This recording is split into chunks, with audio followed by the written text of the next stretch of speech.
Remember when they did the polling around Gortland Denton when Andy Burnham was blocked? And basically everybody said, I'd vote for Andy Burnham because he likes doing good stuff in terms of transport in the community. Everyone notices the B network. It's talismanic, right? Just like Zoran's free buses or community-owned grocery stores would be talismanic, right? An easy way of demonstrating to the public that you care about them. And likewise, it's much easier on a municipal level, especially when you're a mayor in the United Kingdom, where you don't have to care about taxation. You don't have to care about taxation if you're a mayor of Greater Manchester or of the East Midlands. The government gives you a stipend and you get to shower people with cash. All you have to do is choose to spend money. You don't have to care about generating revenue, unlike local authorities, or indeed the mayor of New York City, who does have to care about tax collection and budget balancing. Whereas the mayors in the UK, they just get given money by the state. Here you go, enjoy spending, right? And so they can be very popular because the local authorities deal with council tax, they get hated. The national government has to deal with other income taxes, they get hated. Does Andy Burnham have to do with these things? No, just gets given money to spend. He's really good at politically supporting his own kind of project by slapping what is essentially Andy Burnham branded by the people. Which is why I think they need to swap liberties. All of the upside and the downside.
Must have going. Excellent.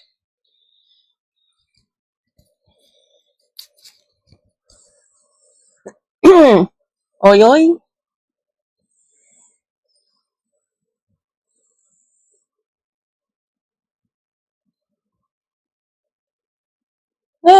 Cool.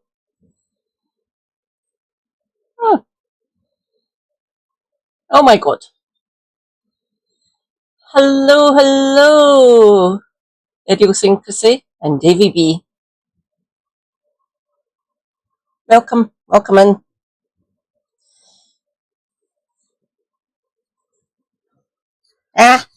Yes, I can. Ah, fuck.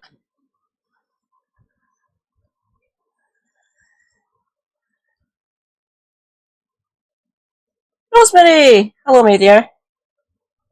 Your lass is here. So, oh God. Rejoice, your lass's hair is green now. Praise be empty, suggesting manic panic to me. Look at this colour. It's fucking awesome. To go with my green leafy credentials. Oh, fucking hell. Hang on, I'm still going. I'm still going. Hello, hello. We'll give people time to come in. See, I've been going 6 minutes roughly. We'll give people between 10 and 12 minutes to come in. Hope you weren't burnt to a crisp. I was hiding in here because fuck that nonsense.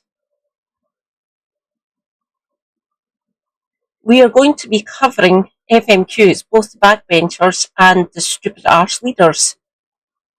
So basically, we've got there's one. So Gillian does it. So other than Gillian Mackay, co-leader of the Scottish Greens, it's all the other assorted wankery we have to deal with, like Malcolm Offord, Annas, and Russell Finlay. Him and his fucking 9 MSPs. And Gillian. It'll be good. And plus Derbyshire getting burnt to a crisp. Then we'll see what else we can cover. Well, yeah. Well, I always laugh at Annas because obviously I used to think he was a menace. No, he's just fucking stupid. And Malcolm Offord is Malcolm Offord. And I do kind of laugh at Russell Finlay because obviously he's a Tory. We will see what Gillian has to ask of Swinney. Don't get me wrong, there's certain things that I have issue with where the SNP are concerned, and it's nothing to do with Murrell. Don't worry. That's already been dealt with. 5 years, 8 months he got. So he's getting sent to jail for the crime he committed. And the fact they all keep on banging on about it, so you have to do an investigation into the finances of the SNP while they've been in government. Swinney has changed what actually happens now. And the reason it was hidden for so long is because Murrell signed up on all the fucking finances. They never seem to say that, do they? Because do you prefer Ross? I love both of them, obviously. Ginger twink. I really need to stop doing that. Ross is amazing, obviously. Plus we've got Dr. Q, and we've got Holly Bruce, and one of my list MSPs, Iris Duane. Oh, so happy she's in Parliament now. I love Iris. She is amazing. Plus Lorna, obviously. Love me some Lorna. But yeah, they have to deal with whatever bollocks Offord and fucking Sarwar come up with. I just sit and laugh at fucking Russell Finlay because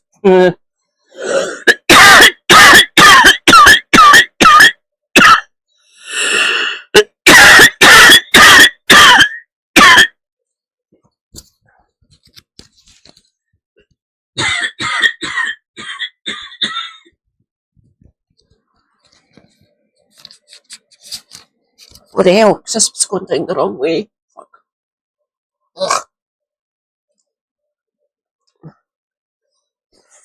Ugh. I love this colour, but it stains like a bastard. They'll come out in the wash. My trousers got it, but the trousers I was wearing when I was dyeing my hair won't leave this fucking house.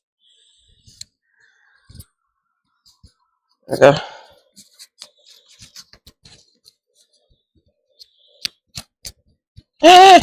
Go on. Let's see. We'll give it another couple of minutes. Although it's a special kind of ludicrously funny because of it. I can't believe people voted for the former peer. Fucking hell. Hopefully, because he keeps on banging on about stuff that's not devolved. The Scottish people say, "Oh, he's just a fucking unionist bastard again." Mm.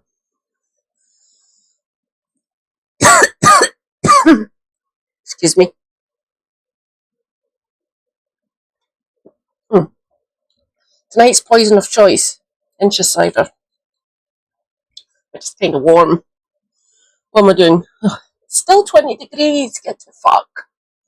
I'm not built for this heat, and these houses were made to retain the heat because obviously Scotland it's cold here. So, you know what? I'm putting my fan on.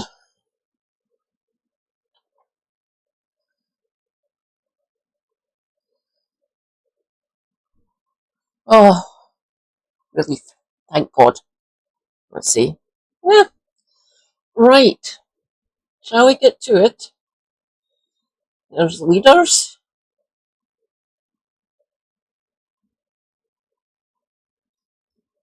There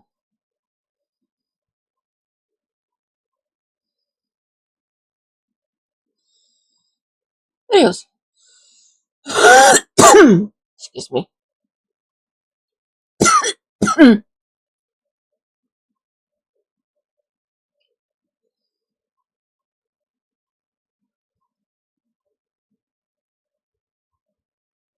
Huh. Uh, uh, uh, uh, uh, what the fucking... Oh God, FMQ backbenchers. Fuck it. FMQs backbenchers.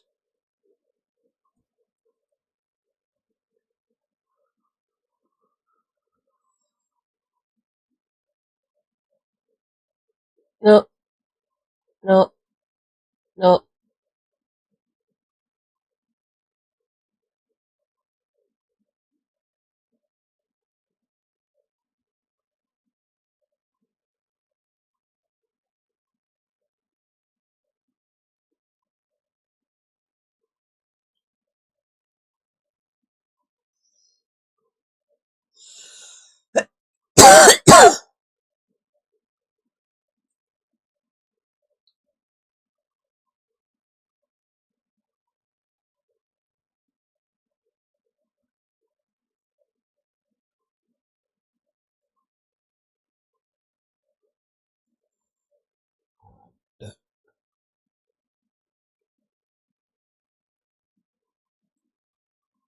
So, yeah, you can mention it as per what the government's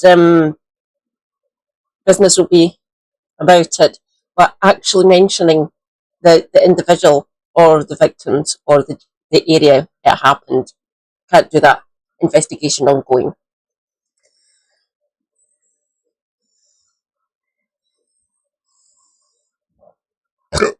Excuse me. Sorry about that. Am I good? I'm good. So this is from Tuesday.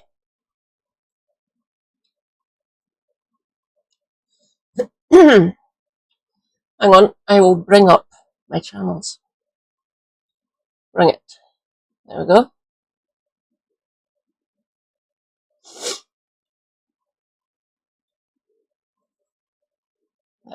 Yes, I know I'm live.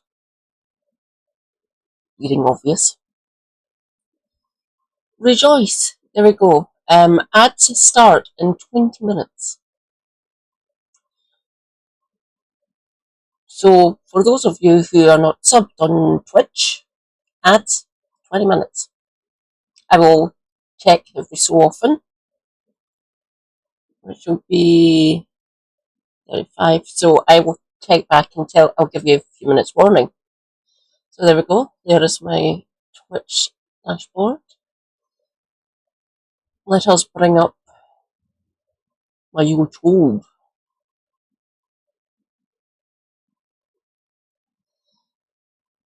Yep.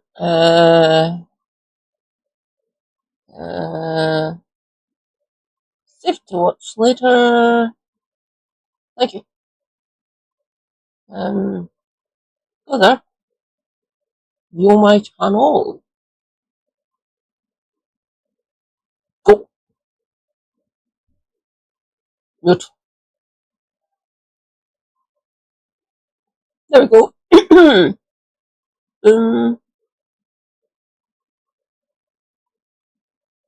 Yep. Shall we continue? Take it away, Kate Campbell.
Yes.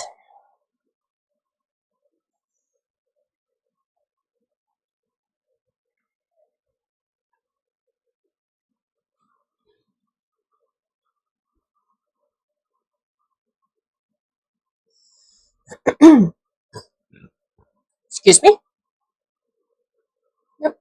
All good.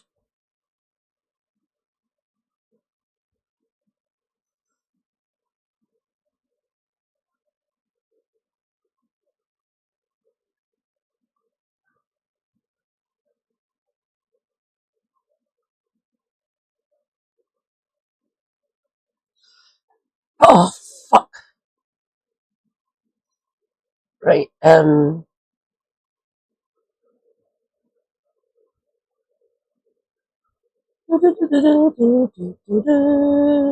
we go. Nice sound. That work? Further ado, Kate Campbell. Thank you, Presiding Officer. I know that the First Minister will share my horror and deep concern at the series of anti... Are we good? Hopefully we are good.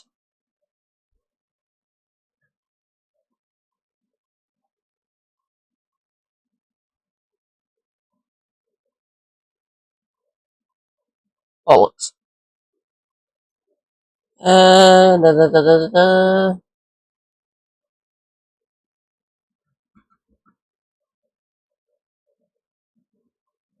Ah! Come back. There we go. Ah. There we go. Got it. Muslim attacks Sweet. that took place in Edinburgh on Friday night. My thoughts are with those who've been hurt and the communities affected. People in Scotland must stand united in our condemnation of this hatred and against attempts to stoke fear and divide us. Can the First Minister provide an update on the Scottish Government's response to this attack and its engagement with Scotland's Muslim community, who will understandably be anxious because of what has happened? First Minister. President Officer, I associate myself unreservedly with the comments that Kate Campbell has put on the record and unequivocally condemn the horrendous attacks that took place on Friday. Yesterday, along with Sumita Kumar and Ben McPherson, I visited the mosques in Broomhouse and in Annandale Street, and I met with two young men who had been injured in the attacks on Friday. They have suffered physical injuries, but they are clearly utterly traumatised by their experience on Friday night, and they are a valued part of our community. And the Scottish Government will do all that we can to ensure that community cohesion is at the centre of all of our work. We do that through a number of steps through the We Are Scotland campaign, which encourages cohesion within our communities, by the work that's taken forward in the education system and ensuring there is an awareness of the importance of cohesion in our communities, and by making sure that our police are supported to undertake the valuable critical work which they undertook on Friday evening to protect members of the public who have been subject to such a terrible attack. But what I would say to Parliament is this, as I have said on a number of occasions: there needs to be clear, emphatic leadership in this country that our politics are about bringing people together, and that will always be what I say to Parliament and to the people of Scotland.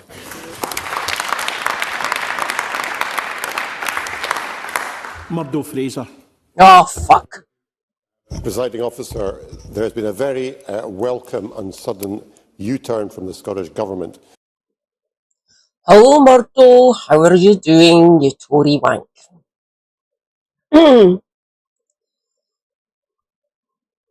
So he is one of the list for my region up in, well, not, I live in Glasgow, but my home region up in Perthshire. Not that way. North, to the east, northeast. Every time, without fail, he always tries to unseat John Swinney, and he usually fails. He always fails. Give up, Murdo. Perth's not going to fucking vote for you as their constituency MSP. But look, with any fucking luck, he will retire before the end. He will retire at the step. Murdo. Funny. I like that. I am nicking it.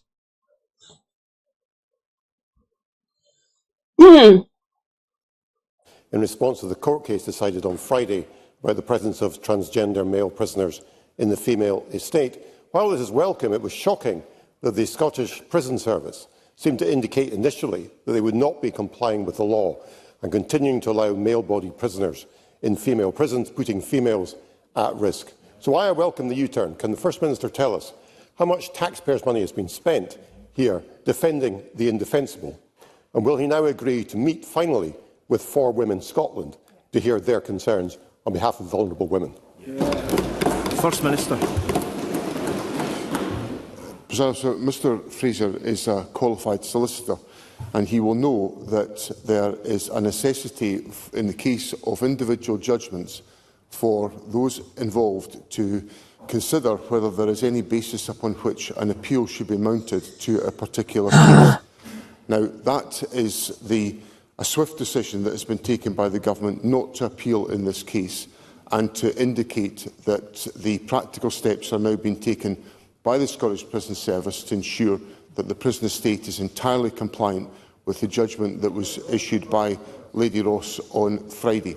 The case, of course, involved considerations regarding ministers' legal obligations under the Scotland Act 1998, the Equality Act 2010 and the European Convention on Human Rights. There is a complicated interaction of rights and responsibilities which has been fully aired in the case that was being considered by Lady Ross, and the Government is now implementing the conclusions of that decision. Thank you. Callum Kerr. Presiding officer, SPICE research shows that the economic growth in Europe has been a third higher than the UK's since Brexit. I mean, Nigel Farage and Boris Johnson said the UK would be £350 million a week better off outside the EU, but Brexit has caused real damage to our economy. Can the First Minister advise what assessment the Scottish Government has made of these findings, and does he share my concern that the Westminster parties continue to drag us down a path? Oh, Christ. 4 Women Scotland can go and do one. Or the TOS, just no.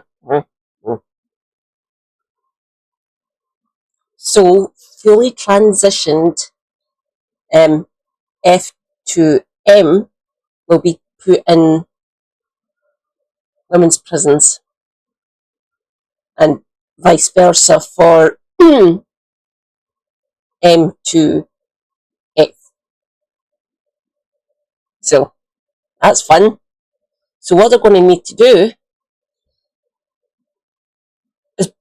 is section off parts of the prison for those individuals, in my belief. Yeah. Mind you, Lady Ross can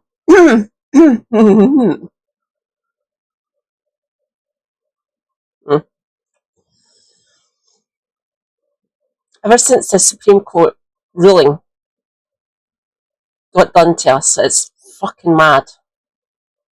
It is stupid.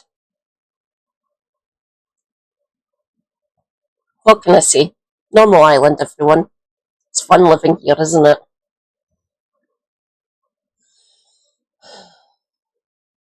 Carry on, Cal. Of managed economic decline. First Minister.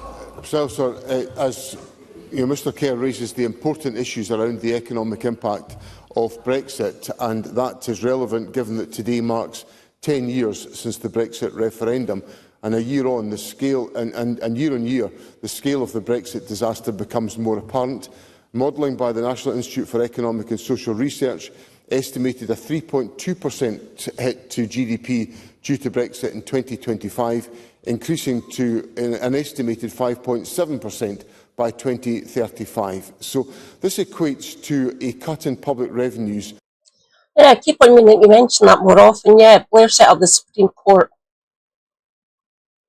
People seem to forget that. They carry on like it's been here forever. No, it hasn't. 2000 or 2001, I believe. Or maybe just before it, maybe 99, 98, 99. Yeah, we've not had it that long. Not even 30 years yet.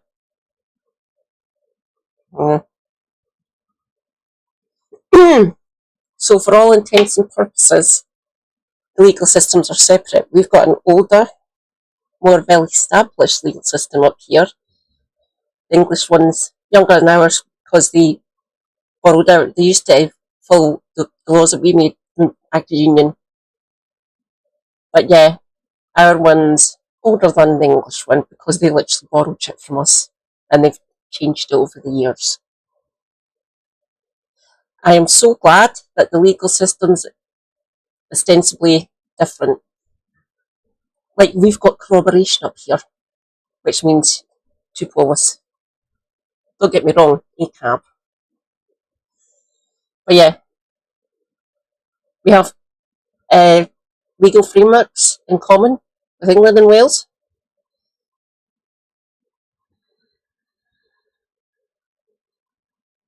I can't tell who that is. Give me a minute, I can't see your name. Oh, wrong.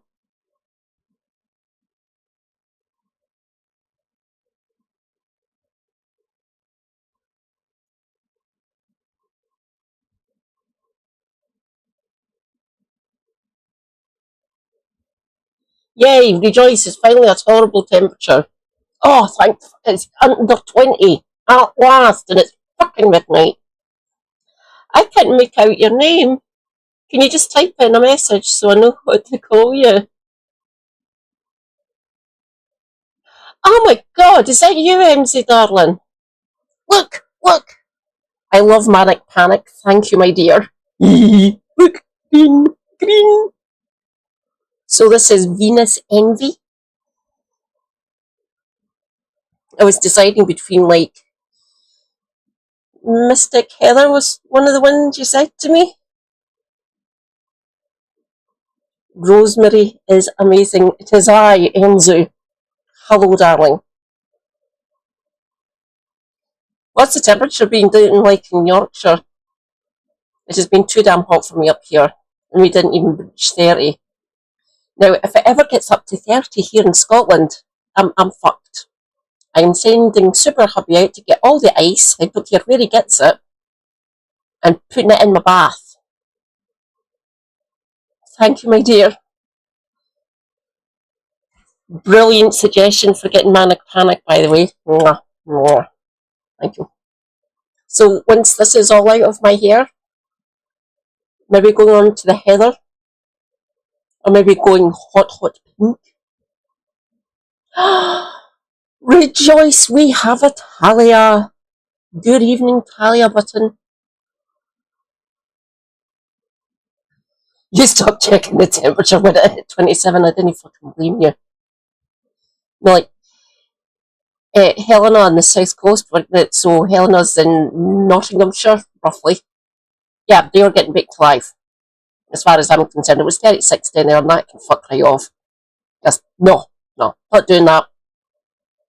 Just, I'm sheltering in here with every fucking fan that I've got blasting straight into the face. Me. I am not built for this weather.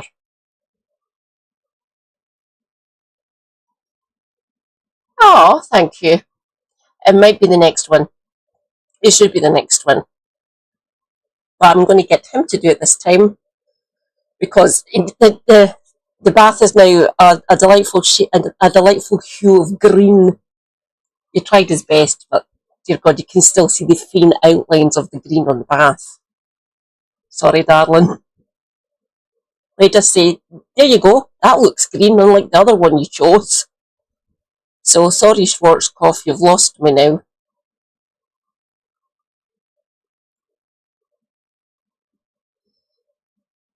Ah, you're dyeing your hair tomorrow. Can't be arsed with a hairdresser. Oh, you're going to a wedding on Saturday. Nice one. Shall we continue with First Minister's questions from backbenches? Carry on, Mr. Swinney. Around about £3.3 billion in 2025 in Scotland. It is absolutely crystal clear that the Brexit experiment has failed. It is an unmitigated economic, political and societal disaster, and we're clear that Scotland must rejoin the European Union as an independent member of the European Union. Full clarity. For a good few years after that fucking stupid arse vote, the numbers 40 and 52 forever indelibly marked in my brain, I am now Lexit. Because if we actually get a decent right-wing government, a decent left-wing government, either UK, no, but up here, possibly, we can actually have the full benefits of being outside the European Union. But don't get me wrong, the vast majority of people up here in Scotland want to rejoin. I'm a realist about that. He doesn't, he still wants fucking chaos like a lunatic. He voted no just to see what chaos it would cause, and well done, he fucking got chaos. Thank you, my dear, I love you desperately, but fucking hell.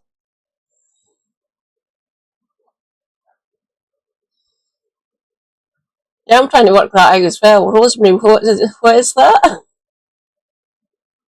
I am kind of boomer brained at times. I do apologise. Yeah.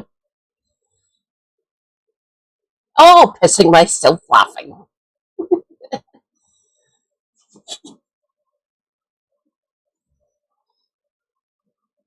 I like lol. Or ruffle.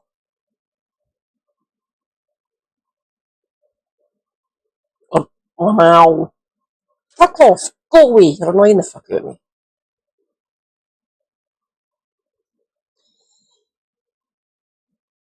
Carry on. Katie Clark. The decisions taken by the Scottish Fire and Rescue Board yesterday will affect over 30 fire stations across Scotland, including Greenock, Helensburgh and Mulgai. The Fire Brigade Union has warned that these are the most significant cuts to the front line in decades, with station closures and the loss of both firefighter jobs and appliances.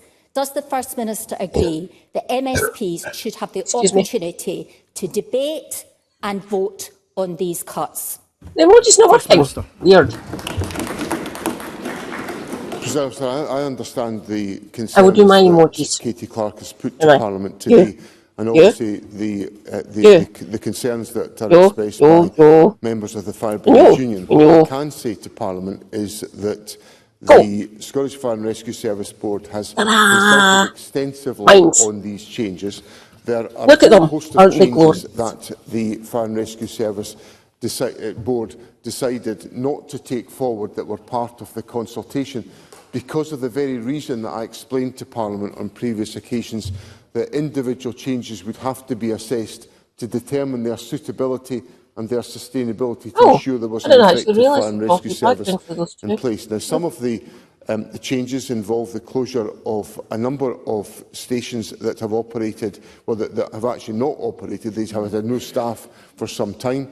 There are the redesign of services in different parts of the community with the creation of new stations to reflect changes in population growth. So the Fire and Rescue Service Board is empowered by law to take these decisions to ensure we have sustainable services. Now, obviously, it is up to members of Parliament can raise individual issues, they can raise these questions in Parliament, but I'm satisfied that the Scottish Fire and Rescue Service Board has undertaken its scrutiny of this important issue with a very strong evidence base to enable it to come to the conclusions that it has come to. Paul Sweeney. Thank you, Presiding Officer. This Armed Forces Week, will the First Minister join me in congratulating all ranks of the Royal Regiment of Scotland on their 20th anniversary?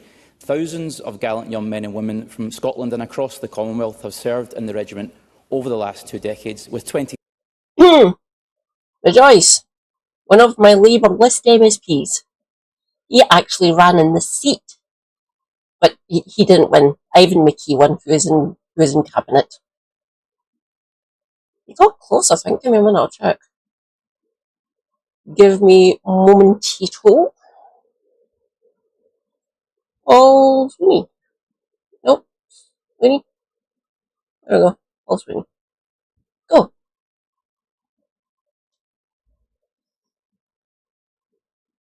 Oh, yeah, for Christ's sake, he's the best part. Oh, technically he is. So I was March 79, so he's best part of a decade younger than me. Fuck. Go. Oh, what the he was born in Stop Hill. That's the hospital just up that way. So when he was born, it was still the old building, which is no longer used for many reasons. So it's called New Stop Hill now. I've been there on many an occasion because body fucked. But yeah, he probably would have been born in the older building, which is all sealed off and stuff. The reclamation work is going to take forever.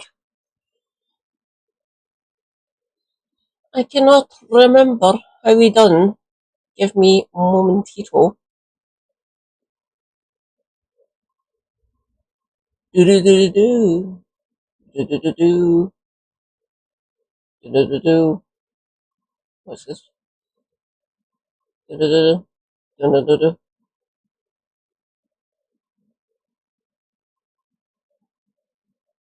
No, his dad was a shipyard worker. He was brought up in Auchinleirn and Milton. He went to St Matthew's and Turnbull High School and fucking hell. Do-do-do-do-do-do-do. Do-do-do-do. Yeah, bollocks it.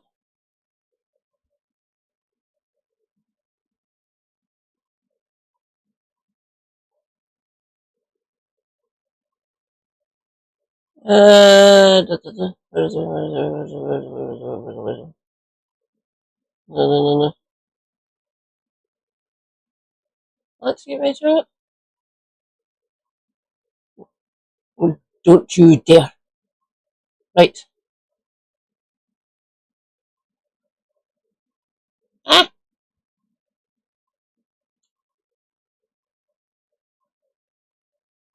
No.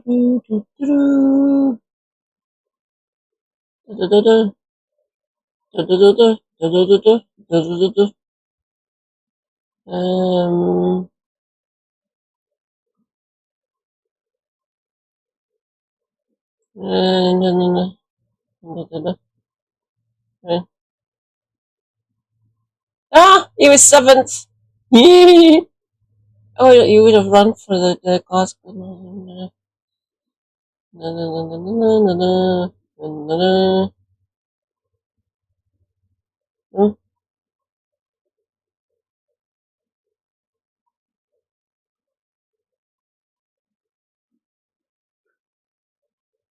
Yeah. Vote. Vote. Yeah, fuck it. Three paying the ultimate sacrifice for their country, including my friend Robert Hetherington. Will the government formally recognise the regiment's 20th anniversary, and with 2/3 of Scotland? That's that. Yeah. I'm 16. Yeah. 47. So I kind of grew up under Thatcher. Cat flapper. Rejoice, comrades. We have an orchestra. Hello, my dear.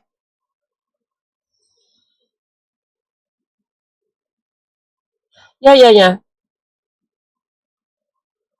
Fuck off. You're annoying me. Go away. Yeah, well, it's what Labour do. And obviously it's what the Tories do as well. I hate the fact that they parachute in. Fucking Douglas Alexander got voted out and we got Mary Black. But he got parachuted in at the last general election. With any fucking luck, Burnham will get rid of him, but I don't know what fucking Scottish Labour backbenchers there are in there. He lost his seat, he shouldn't be. Yeah, well, yeah.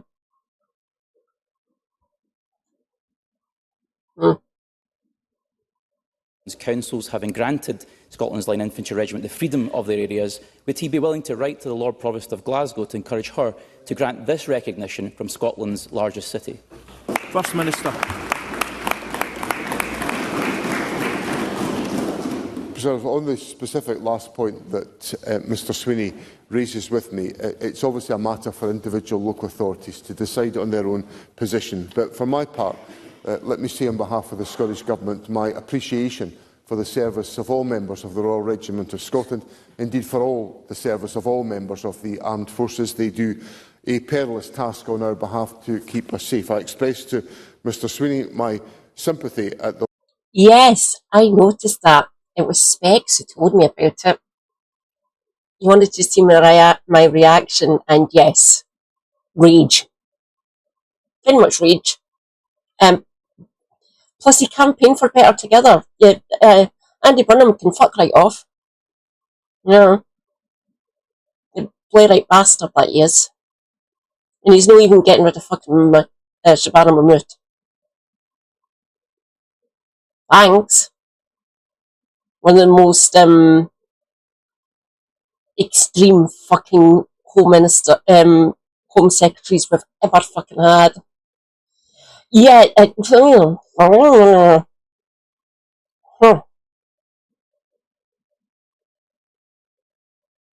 loss of his friend Robert Hetherington, and I commend him for his service and his sacrifice to the safety and the security of our country. It is important on Armed Services Day and on every day to remember the sacrifice of members of our armed forces, and I do that unreservedly in Parliament today. Patricia Gibson. Thank you, Presiding Officer. Over £441 million allocated to local authorities for this year has yet to be formally allocated by the Joint Settlement and Distribution Group. Given the need to invest in further health and social care integration, with North Ayrshire having moved to critical care only provision in April, can the First Minister say when these resources will be distributed and how much will be allocated to North Ayrshire? First Minister. Sir, all funding to local government is subject to consideration by the Joint Settlement and Distribution Group and agreed by COSLA leaders. To date, £44.9 million of previously undistributed revenue funding has now been discussed and agreed through those formal governance processes, and as a result of that, North Ayrshire Council will receive an additional £1.2 million. Thank you, my dear. We'll move on to that after FMQs, both this one and the leaders one. alongside a Thank number you, of other darling. smaller funding Yeah, lines. what the fuck, Burnham? £37.6 million for the Teachers' Induction Scheme remains undistributed as the data is not available until later this year, and £19.6 million of funding for discretionary housing payments will be distributed following a reconciliation at the end of the financial year. So I'd assure Patricia Gibson that the mechanisms to ensure the distribution of those resources will be taken forward at the appropriate opportunity when the data is available, to ensure that local authorities can receive the fundings which have been allocated to them. Max. I'm going to put my hair up. Give me a minute. We're good? I'm still good.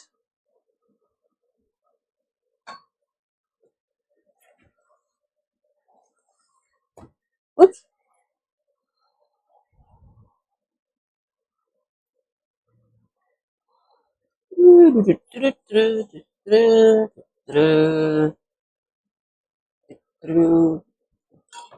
Whoops. Ah, oh.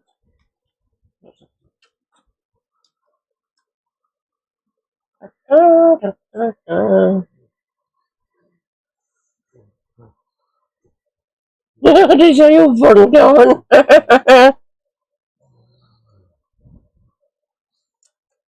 Please remember, comrades, he was like a friend of Israel when he was in the House of Commons. So I will say, Andy Byrne can go and do one.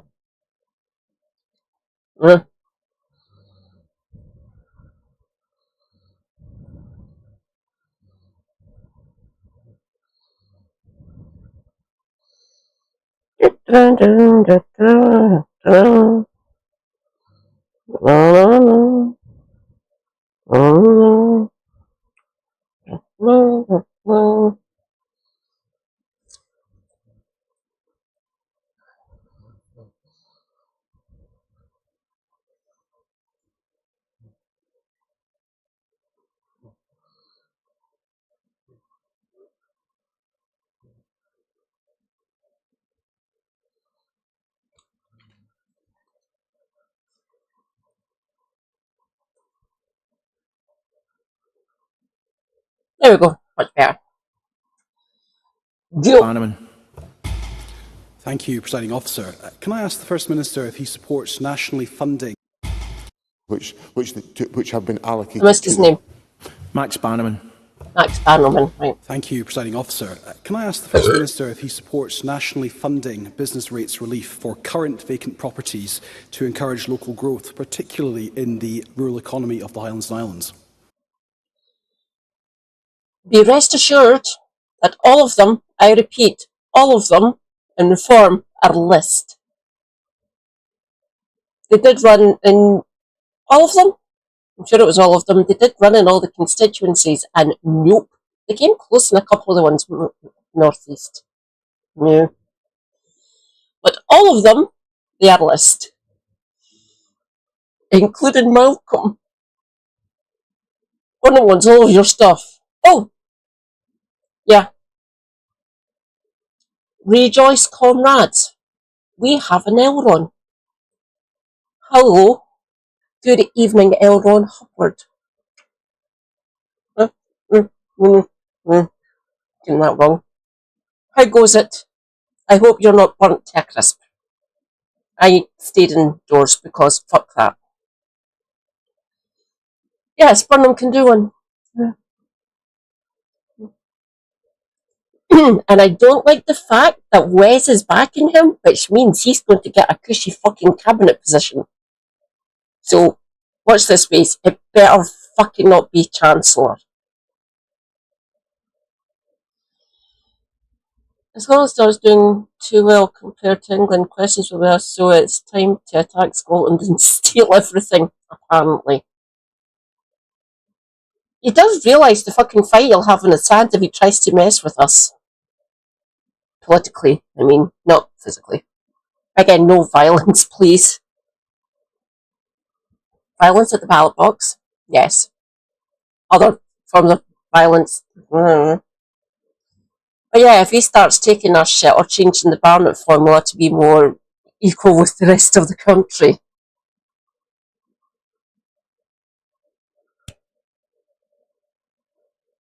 I will repeat, no violence, please. But for all intents and purposes, that's out of these hands. Andy, leave our shit alone. You didn't want an angry Scottish woman on your case. You really don't. I'm already fucking screaming at the current cabinet. What makes you think I won't treat you the fucking same? Who does it clear you all terrorist sympathisers, red if you ring leaders and rob you blind anyway? That is my worry, especially with that cropping back up into the news media. Yeah, taking the total piss out of us. Try your best, Andy, but you're going to piss off a lot of fucking people. No. First Minister. Go. So there will be a statement made shortly by the Deputy First Minister and Finance Secretary relating to non-domestic rates. So if Mr Bannon will forgive me, I won't give a specific answer to that particular question. The Deputy First Minister will update Parliament on the latest developments in the Government's thinking on non-domestic rates, and will share that with Parliament shortly. Helen McDade. Thank you, Presiding Officer. To ask the First Minister what the Scottish Government's position is on the appropriateness of a single individual holding the dual role of Chief Executive of NHS Scotland and Director General Health and Social Care, given that this arrangement places responsibility for operational delivery and the scrutiny of that delivery within the same office. First Minister. So the arrangements to which Helen McDade refers are about ensuring the operational delivery of the Government's priorities on health. So the responsibility, and this is the statute requires ministers to be fundamentally responsible for the delivery of healthcare services in Scotland. Hence, the holding of those two posts of Director General of Health within the Scottish Government and the Chief Executive of NHS Scotland is to essentially enable that link to be applied in the delivery of healthcare services in Scotland. And you know, when I'm holding the health service to account for example, the reduction in long waits, which has been an absolute priority of mine over the last my period in office as First Minister, I have been holding the Chief Executive of NHS Scotland and the Director General for Health, along with Health Secretaries, to account for that very important point. So I think it's part of the architecture of our system which enables us to be able to be satisfied that the priorities of ministers are being delivered in practice in the health service around the country. Liam MacArthur. Oh God, Liam MacArthur. That's all we fucking need. I forgot what I was going to ask there. Fuck. Oh yeah, Elron. If I remember correctly, you said that Burnham isn't really liked where you are. Oh, what the fuck, Elron? Get all the ice. Send some of it up to me. We can split it 50-50. We get all the ice for the pair of us, and we split it. You send some up to me here in Glasgow, and you can keep the other half. Burnham is a fucking... Yeah, I thought that. But rejoice, he is MP for Makerfield now. And a scumbag. Yeah. Oh, I've asked you before, but I've went and forgotten. What's Makerfield actually like, if you know much about it? I know it's Wigan. I don't know if you know it much. I keep on meaning to ask whenever I see him in Kev's chat, ask friends Rust. He might know about it. Mind you, he's Manchester. He might know about it. Obviously, it's a neighbouring constituency to Nandy's seat, I think, or in the general vicinity of her seat, because she's Wigan. Oh God, is her job safe? That'll be funny to find out if he gets rid of her. And they keep on thinking that he's going to get rid of Reeves. We will see.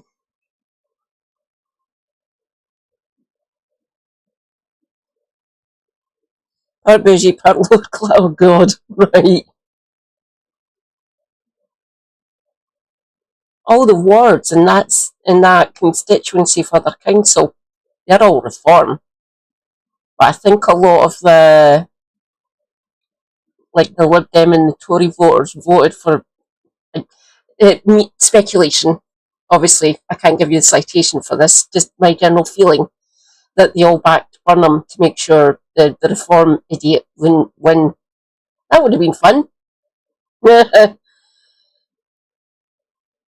It's close on football. Right. Yeah, lol, indeed. Oh, I don't like her. I really don't. We could actually show that video, that segment that Kev done about her, with all that Maccabi Tel Aviv. That's actually quite a fun segment. Really, really educational, and you get to hear Kevin Helena rant, which is always a good thing. Oh, Remy Conrad mentioned.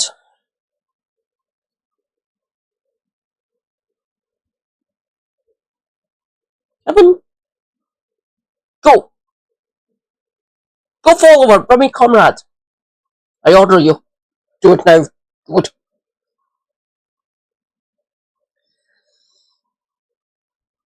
Oh, and oh no.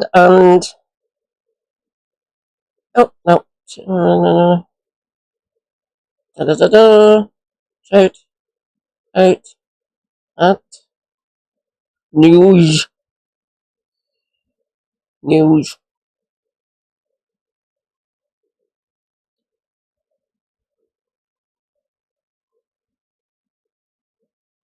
Go and follow Helena, because obviously she's 10 times better than me.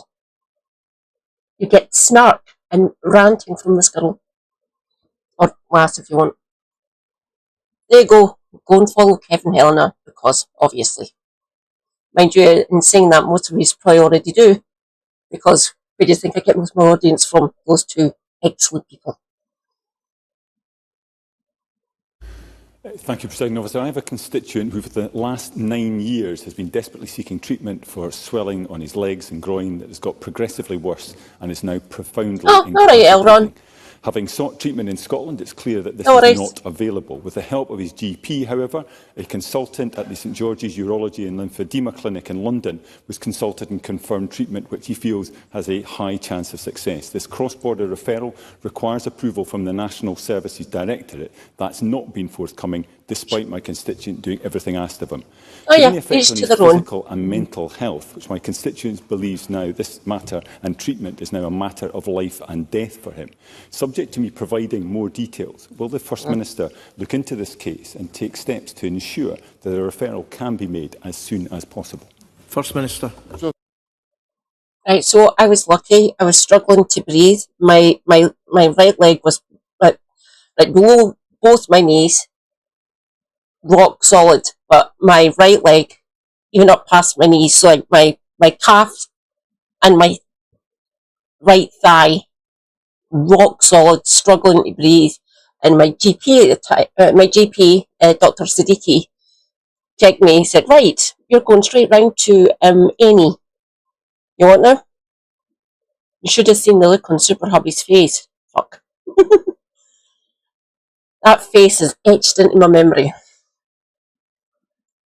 And because I had swelling, like really bad swelling on my right leg, and struggling to breathe, I literally, apparently I'm too much for a lot of leftists, so I have to be careful where I go, and I won't go anywhere where I'm ignored and not taken serious. Oh, that's upsetting, Elron. I always take you seriously, don't worry. Yeah, we're ambulance chasing. So whenever these sort of like demand cases crop up, especially in either House of Commons or here in Holyrood, I feel for them, because large city, I got treated. Not really, it's the default. Oh, right. Excuse me. Sorry about that.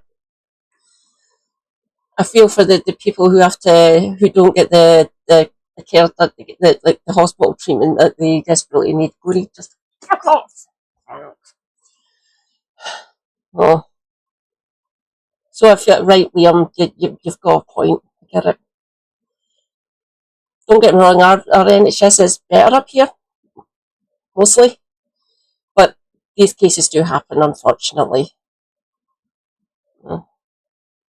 And my experience of the NHS up here in Scotland's been very, very positive. Oh yeah, so have I, Rosemary. I don't think we're the exception. I think on the whole, we get treated better. Don't get me wrong, like up in the north and in the inner and outer Hebrides and like up Inverness and Banff and the rural places essentially. I know it's a bit patchy. It could do with a better funding model, don't get me wrong. But the major cities, the NHS and the way they treat the patients is really quite good because the major population centres like Glasgow, Edinburgh, Dundee, Aberdeen, Perth. And all the large towns and stuff in the orbit of Glasgow, relatively decent, like the feel of leaving hospital still exists, which is and Cross House. I've been treated in Cross House. That's all I'll say. Covering its own back. Covering its own back. Do I have an invite list to your GP? You don't object to me turning up with visible recording devices anymore, even if the manager is answering questions about discrimination. Again, my experience with my GPs have been relatively good. My actual name GP, Dr. Verma. Oh, fucking love him. So his specialty is autoimmune diseases. He is literally his area of interest, his area of specialty is what ails people like me. Love it. Dr. Verma is fucking awesome. Please be Dr. Verma. So I'd be very happy to do so, and if Mr MacArthur would furnish me with the details, I'll make sure it's attended to immediately. The issue, in principle, about cross-border treatment is entirely conceivable within the health service, and our arrangements make provision for that. So obviously I will have to look at the specific details with the Health Secretary to see what the issues are. But I'm very happy to consider that, but also to give the reassurance to Mr MacArthur in principle that the possibility that he sets out is indeed entirely plausible within the health service. Ariane Burgess. Presiding Officer, today coastal communities and marine experts gathered outside this Parliament to demand urgent action to protect Scotland's precious marine environment. Last year, the Scottish Government delayed a consultation to implement management measures for marine protected areas and priority marine features. It capped off a decade of delay to protect our seas from overfishing and environmental damage and to meet legal... Iris spotted. I've met Iris on a good few occasions now. I love her. She's amazing. I am so happy she is in Holyrood now. Hi, Iris. What the fucking... Is that a moth? Am I going to have to close my windows? I don't want to do that.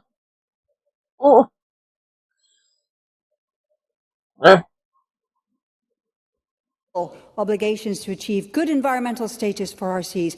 Will the First Minister heed the calls of Scottish coastal communities and urgently consult on introducing protections to restore our marine environment while allowing for greater local control? First Minister. So the issues that Ariane Burgess raises, I think were part of a petition that was received by the Minister for Agriculture, Marine and the Islands earlier on this morning. So that will obviously be the subject of engagement. Obviously the Government has a policy priority which wishes to encourage the protection and enhancement of our marine environment. There will of course be a variety of different perspectives the Government has to reconcile in that process, but I assure Ariane Burgess that Ministers will engage substantively on this question and set out our position once we've had the opportunity to consider the evidence put to us. Alan Smith. Thank you, Presiding Officer. The First Minister, like me, represents a large area of rural Scotland, so he'll be well aware about growing concern amongst farmers that organised crime is now targeting farms across rural Scotland. Hi, Alan. I like Alan. He used to be an oh, excuse me. He used to be an MEP for Scotland before the bad event. Right, so Azimuth is absolutely fucking fascinated with my standard lamp. Yeah, just stay over there. Away from me. Oh, yeah, we're the best performing NHS in these United Kingdom, these United Isles.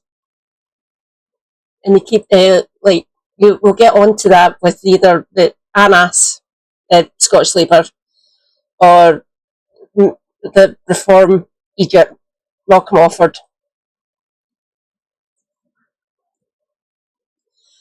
Alan's good people. I like Alan. Carry on. Particularly in conjunction with organised crime in Northern Ireland. Does he share my concern at these events? We are Slovenian. First Minister. The issues that Mr Smith raises are certainly familiar to me from my own constituency workload, and also he's amazing. Issues that were very visible at the Royal Highland and Agricultural Show that I visited on Thursday morning. The Government is supporting action to tackle this. Oh, we'll get on to leaders' questions next, my dear, so we can literally just say, shut up, Anas. Or shut up, Enos, if you wish. That was Kev that mentioned that. His name is particularly close to, kind of close to the word Enos. Very good description of him. I call him a puppet, which he is. Yeah, oh God, not Anas, indeed. Oh,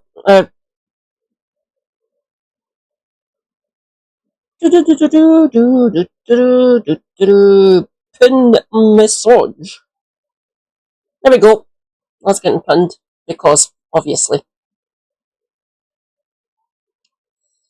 This issue through the work of the Scottish Partnership Against Rural Crime, which is a multi-agency partnership led by Police Scotland, which works with a variety of justice and rural sector partners to provide the necessary action in this respect.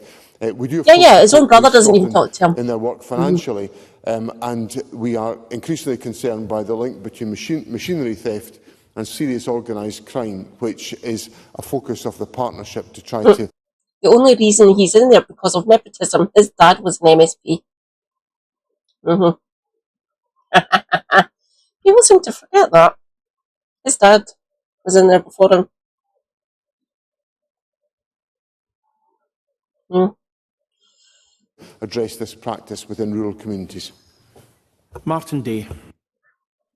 Thank you. The Labour government has announced £219 million for sustainable aviation fuel, a key transition option for Grangemouth, which produced jet fuel for all of Scotland before it was betrayed and shut down.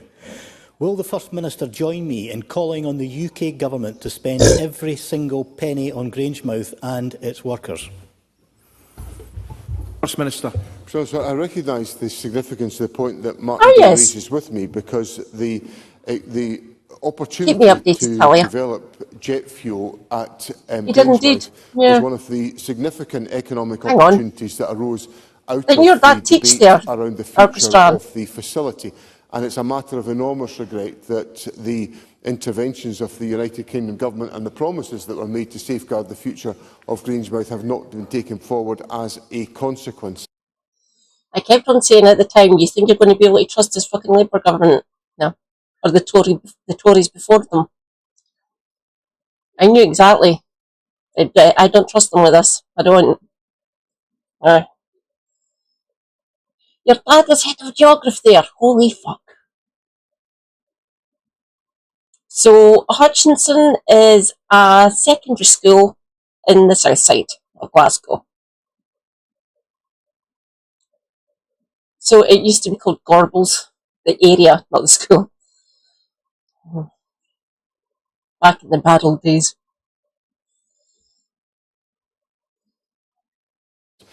I would endorse the calls that have been made by Mr Day, and given the fact that we still face some significant uncertainties about the aviation, about the availability of jet fuel because of...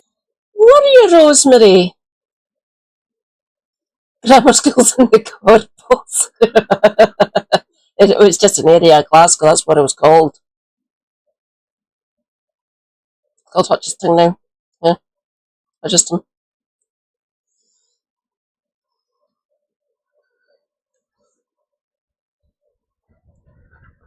So there's a primary school, I will not name it. Orchestra, I don't know what primary school I'm talking about, is literally just there. And just a little bit up the way, maybe slightly doxy, it's called Springburn Academy, oddly enough, because it's in Springburn. Fuck off! Mind.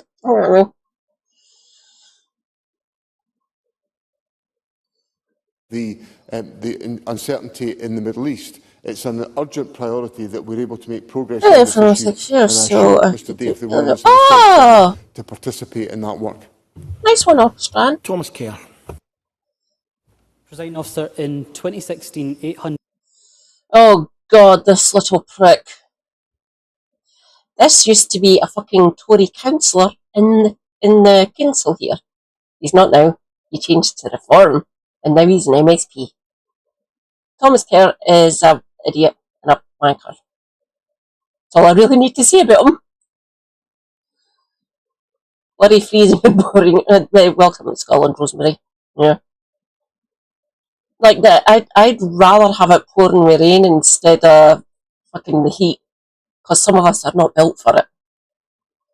Mind you, in saying that, it's getting kind of warm tomorrow, but it's going to be thunderstorms and stoting it. Hopefully that'll clear the air and it's cooling down towards like the weekend and next week. So not this horrible oppressive mugginess. Well, it's going to be really fucking muggy later on today.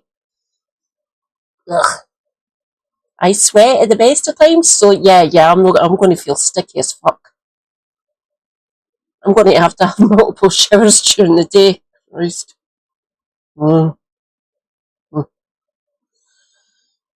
He likes thunderstorms because he's a fucking lunatic. Okay, Super Hubby. I don't like thunderstorms. They kind of scare me.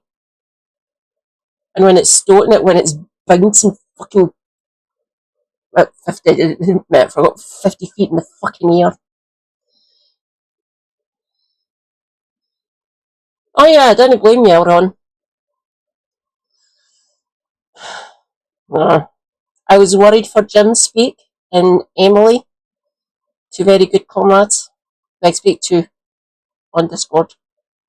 No, like oppressively hot, like in the high 30s. That can fuck right off. Oh yeah, I know how you feel, Rosemary. Yeah. 167 people died in Scotland due to a drug-related... Presiding officer... In that work. Thomas Kerr. Presiding officer, in 2016, 867 people died in Scotland due to a drug-related death. Now, that figure's engraved in my mind because it included my dad. And since then, we've seen these numbers hit record highs, with 1,017 people dying last year. Now, these aren't just statistics. Behind every one of them is a father, a mother, a son and a daughter. They represent a loved one lost and a family devastated. Yet this government answer has been to introduce a consumption room in the heart of Glasgow and to vote down legislation that would enshrine the right to rehabilitation into our law. So can I ask the First Minister how many more lives need to be lost before this government takes urgent action? And if the right to the addiction recovery bill came back to this Parliament... As a former Tory, you can fuck right off. Safe consumption rooms got fucking blocked by your former party, so no, fuck off. No, you don't get to ask questions about that. You don't. We wanted to have safe consumption rooms up here to actually reduce the amount of people dying from overdose and drug-related deaths. So no, fuck off. Just, no. You can shut the fuck up about that, Thomas. Literally. So, no. Get it up, yeah. You wee oik. So they started pulling MPs from the PP chattering classes rather than pushing union-based vote. We've got what we deserve a Labour Party that was taken over by the chattering classes. Yeah, Portuguese model, fuckwit. We tried to do that. We got blocked. So no. He doesn't get to question about that. He doesn't. Your former party fucking blocked it. So fuck off. No. Oh, yeah, my fingers are still stained. That is not nail polish. I don't use nail polish because it just comes off. But look, the hair dyed my nails. They look kind of minty. Yeah. They will come off in the wash, hopefully. So no. You do not get to question about that. We wanted to do something progressive here to actually fix this, fix part of this problem, but no, denied. Fuck right off. Minty zombie shit. It's because of my hair dye, so my hair's green. So it has a nasty habit. My bath is now a nice sort of light green colour now. Very faded, but still a light green colour is coating the bath. I managed to get my bath mat washed though. I went in the wash in the machine. It is drying on the radiator. The heating isn't on. Trust me, I'm not a sadist. I'm not masochist. I don't want to do that to myself. I would literally sweat fucking pounds off me. Oh, thanks, Rosemary.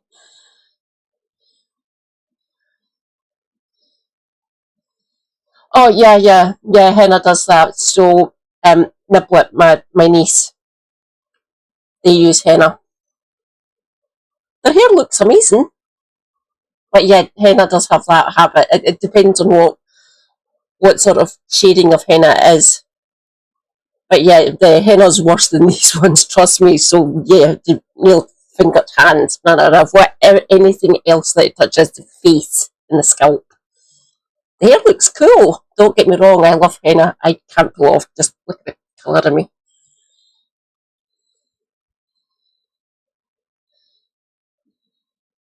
Baking soda and soap. You're as daft as me. I am quite daft. Because I have to. You have to laugh to get through all this fucking nonsense, don't you? I'd rather educate and make people laugh. I do hope I do in equal measure. Yeah, hopefully. Thank you very much, my dear. I will try that in the morning. Because look at the state of my arms. Over here. And on the legs, oddly enough, so the trousers, I can still see them. That's going to irritate me. But the dye soaked through the trousers I was wearing onto my legs. So I'll give that a go, is try and get rid of the ones that's mostly on my left leg. I will give that a try to see if it removes it. Thank you. Fucking carry on, Thomas. You wee idiot. Favourably on it. First Minister. First of all, let me express my condolences to Mr Kerr on the loss of his father, and I appreciate enormously the agony that will be involved in this issue, given the circumstances of his own personal circumstances. The government recognises the significant challenge of drugs deaths within our society. They are disproportionately higher than in any other jurisdiction in Western Europe. And on Friday morning, the Health Secretary and the Minister for Drugs and Alcohol Policy and myself took part in an extensive discussion with a range of partners from across local government, the police, health boards, various other organisations, people with lived experience who gave astonishing testimony to the discussion to assess the current steps that the government is taking. Now, we are, of course, investing heavily in increasing rehabilitation services in Scotland, which was one of the reasons why the government did not support the Right to Recovery Bill, because of the capacity expansions that we were putting in place. And there are a range of other measures that have been taken forward, but I'm very open to contributions and points about how more action can be taken to add to the steps that we are already taking. So I extend that invitation to members of Parliament to contribute to that process. One final point I would make, Presiding Officer, is that we are experiencing an upsurge in drugs deaths as a result of an increasing level of toxicity of drugs that are being circulated within our society. Mention what I just mentioned, John. These are synthetic Mention what I said. opioids of enormous ferocity in their impact on people who are using drugs. So we face an acute challenge already, but a growing challenge because of the issues that arise out of the increase in drug use. And my reflections on the thistle is that it's helped to try to avoid over 100. I done that because I've got a big tub. There's a bookcase that we don't use for books. It's got other stuff on it, so it's like a unit essentially. It's 5. Yeah, it's 5 tall, and it's just behind it. It's on the third one up. I done that, like round where I got it on my ears and stuff, and the nape of my neck and round here didn't work. It is a good tip, isn't it, Rosemary? I will remember that for the next time and see if it works with the next dye that I go with, which will probably September-ish, somewhere in there. Yeah, but being able to get rid of the dye off me would be beneficial. Don't get me wrong, I love the colour though. Drugs deaths because they've intervened in over 100 medical emergencies where people were at risk of losing their lives. Sana Dykstra-Downey. Thank you, Presiding Officer. A recent report to Edinburgh Council's Education, Children and Families Committee showed that there were over 2,000 violent incidents in Edinburgh schools last year. This was a 43% increase on figures from the year before. Our schools should be safe places for pupils and staff alike, and I know the Scottish Government has previously produced an action plan on behaviours in schools, but it's clear from these figures that it's not working. So can I ask the First Minister what further action his government will take to properly tackle violence in schools? First Minister. So the steps the Government has taken has been to work with local authorities in the production of guidance and expectations around the participation of young people in education and to tackle unacceptable behaviour within our schools. Now, this is an area where we have to work jointly with local authorities in making sure that schools are well supported. Many of our schools operate with very clear behavioural codes that are in place, and there are consequences for those who do not follow those behavioural codes. So I assure the member that the Government is working closely with local authorities to ensure that in every circumstance we will act to support teachers in these circumstances. We are obviously taking forward the ban on use of mobile phone technology within schools, which we acknowledge contributes significantly to some of the difficulties and challenges within schools. And of course the Government will take steps and report to Parliament on the taking forward of that approach. Stuart McMillan. Thank you, President Officer. New analysis from the London Stock Exchange Group has shown that the value of the global green economy has hit a record high market value of $10 trillion. Can the First Minister provide an update on the steps this SNP Scottish Government is taking to ensure that Scotland is benefiting from the substantial growth opportunities of the green economy, whilst taking the action needed to tackle climate change? First Minister. So the Government's Green Industrial Strategy is designed to ensure that we capture many of the opportunities to which Mr McMillan has referred. The Climate Change Plan supports the implementation of the requirements of net zero to ensure that we are making the necessary investment to support our activities. Now, the Government has committed in the budget over £5 billion of capital and resource expenditure to support measures which are designed to have a positive impact on Scotland's climate change goals.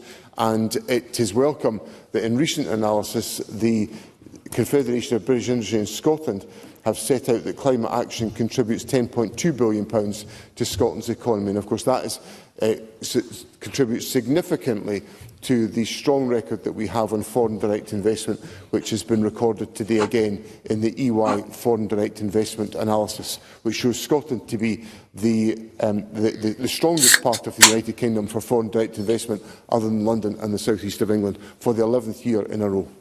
Rachel Hamilton. Thank you, Presiding Officer. Thousands of people across Scotland signed a petition to stop the downgrading of fire stations. I believe that the First Minister is downplaying the seriousness of this decision by the Scottish Fire and Rescue after years of underfunding by the Scottish Government, but also the issue with the centre parts coming to Hoyk is a key problem for residents in the area, with 350,000 people visiting the area per annum estimated. So I do agree with Katie Clark. Will the First Minister agree for us to put our constituents first, have a debate in this Parliament? First Minister. Well, there's obviously opportunities for Parliament to debate these questions, but the Scottish Fire and Rescue Service Board is empowered by statute to take decisions about the operational delivery of services based on the financial I didn't know you were a allocations teacher, that are made by Rosemary. the government. Nice one. I would simply say to Rachel Hamilton that the government has been increasing the resources available to the Scottish Fire and Rescue Service. The budget for 26-27 provides SFRS with an additional £23.8 million compared to the previous year, which brings the total budget to £535 million, a 5.7% increase. Now, I understand the concerns that she's raising about the circumstances in relation to the expansion of facilities at Centre Parks, which is obviously a development that's going to take place over a number of years' time. So I do think it's part of the obligation of the Fire and Rescue Service to continue to monitor these issues and to address local concerns as they're expressed. Irish Dwayne. Thank you, Presiding Officer. Recent figures published in the press last week from Audit Scotland indicated that Glasgow City Council is looking at an £86.7 million budget shortfall. This has worried many of my constituents and councillors who are worried they'll be passing on cuts from this place. What action will the government take to make sure that our budget shortfalls at Glasgow City Council do not impact vital services and keep our constituents safe? First Minister. Obviously, this is a focal point of the Government's annual budget, and the Government has put in place local government settlements which have increased the resources available to local government in recent years. Indeed, there was a real terms increase in resources to local government in the current budget. As Irish Dwayne will know, the Government has to reconcile a variety of different competing spending requirements as part of its budget, and we look forward to that engagement, which will involve members of Parliament in the course of the budget setting process over the next few months. Victor Curry. In April 2026, one-third of patients... Terribly difficult job teaching, but I bet you have made some incredibly young people that have made it all worth it. Oh, yes, Rosemary would have, I would assume. Like my, technically, it's easier, but technically my stepsister's a sub. A sub-teacher. I don't know what the official term is now. Rosemary, what's the official term for a substitute teacher? And I've asked her before, said, what's it like? Oh yeah, we need more funding, don't get me wrong. The SNB try their best, but yeah, the education needs more money. Understandable. Cannon fodder. Alright, hang on. Budget setting process over the next few months. Victor Curry. Oh, Tory. In April 2026, one-third of patients attending accident emergency failed to be seen in 4 hours. And in scrutiny of this, the people of Scotland are tired of the same rehearsed script of dismissive answers week after week in this chamber. The First Minister likes to project the image of a safe, steady manager, but the truth is he's simply managing decline. So let me ask the First Minister, will he put aside rigid dogma, stop dismissing patient suffering, and deliver the reforms Scotland desperately needs to help meet the statutory 4-hour waiting time target in A&E? First Minister. More funding is needed. Did I say more? Oh. With the budget that we get and the tax raising powers on income tax, we do our best.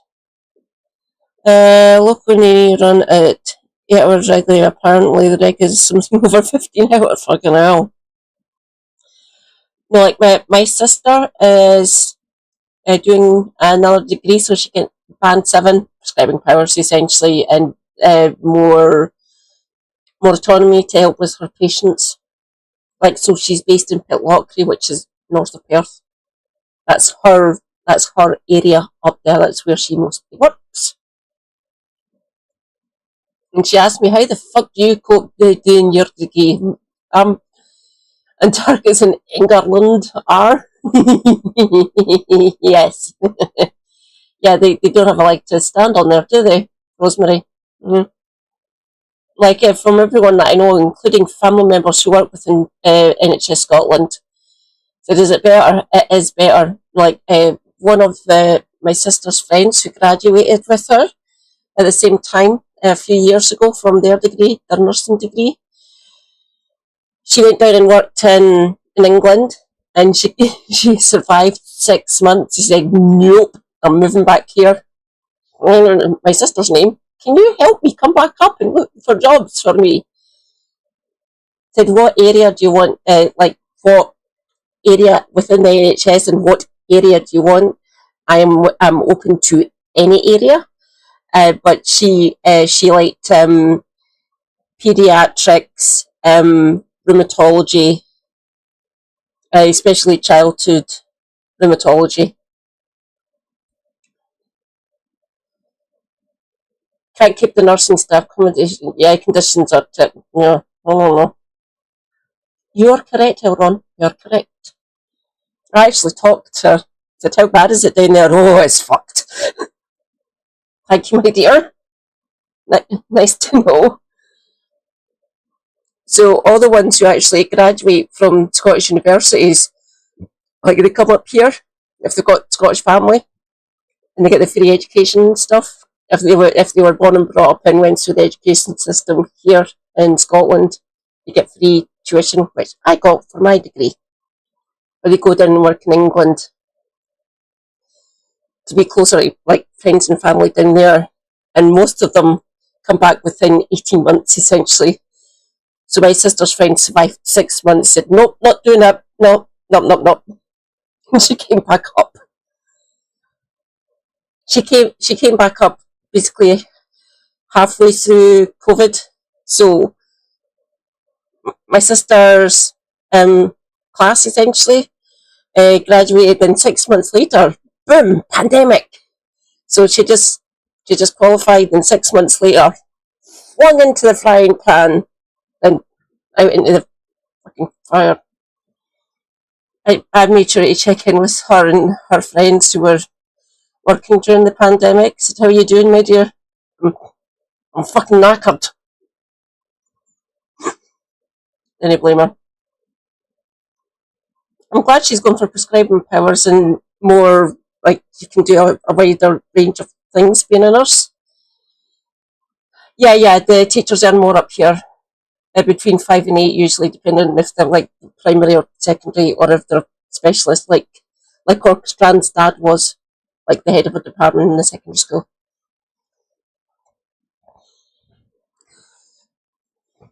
Like, I loved most of my teachers. They were really quite good. My primary one teacher didn't like her because I was left-handed and I was writing with my left hand when I first started primary school. She used to take a ruler to my fucking knuckles. Then after a while, like halfway through primary one, she stopped doing that. And whenever I wrote with my left hand behind the piano with you, my primary one teacher was horrible. Sinister.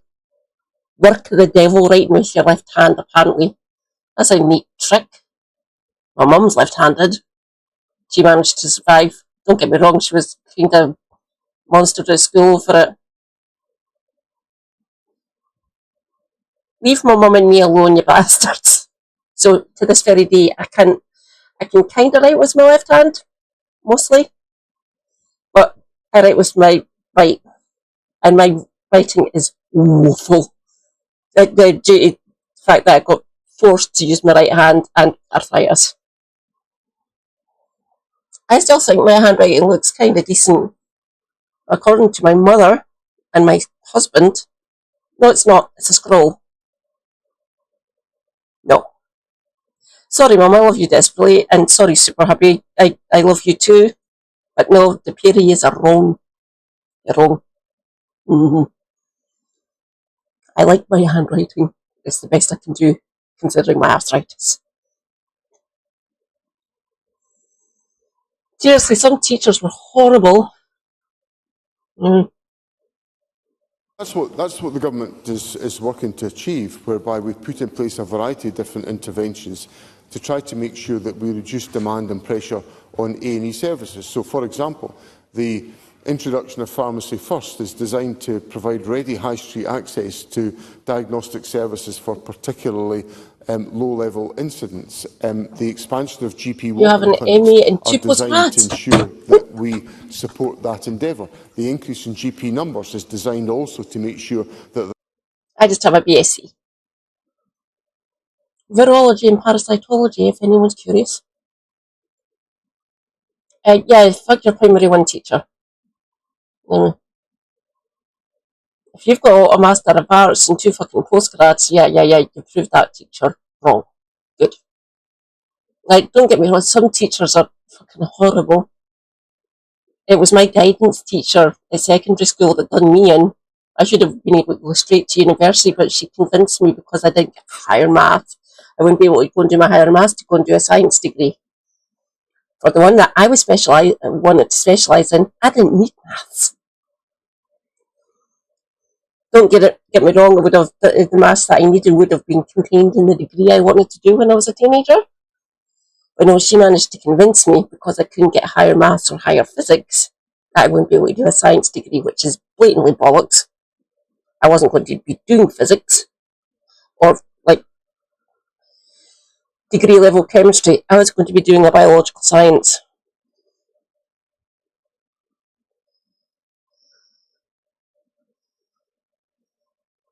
Oh, no, that's good. No. If you have degrees, round of applause.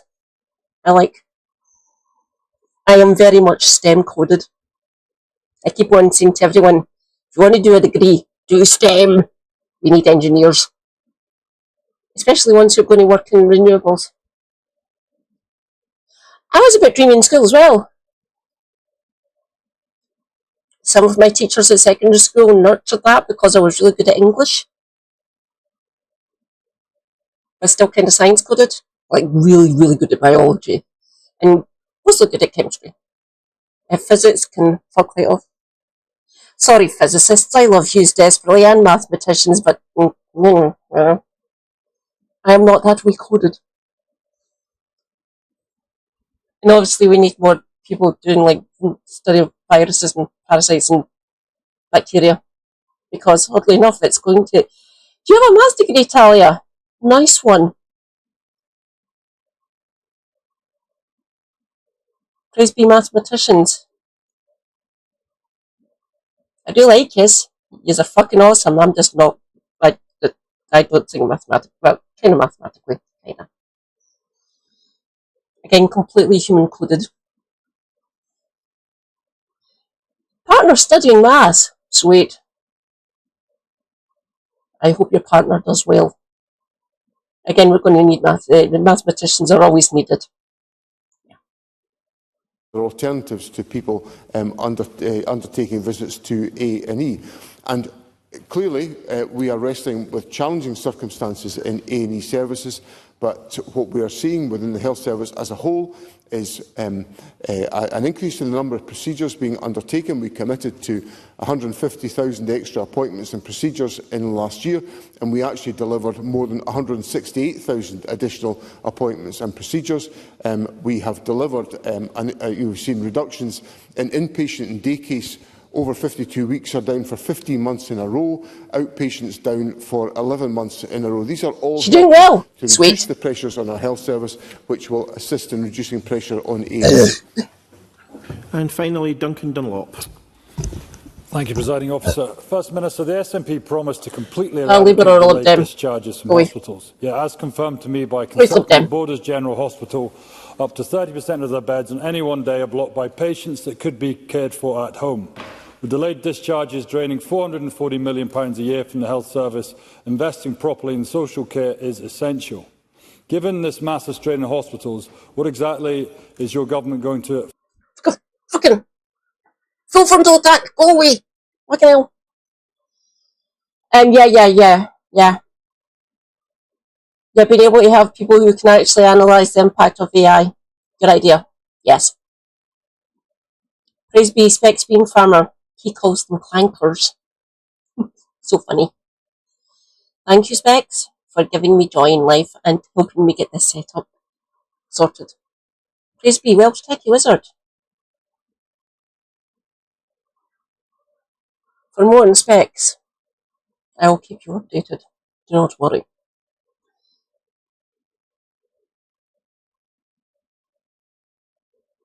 The last job you had was a cashier in Waitrose. Oh dear.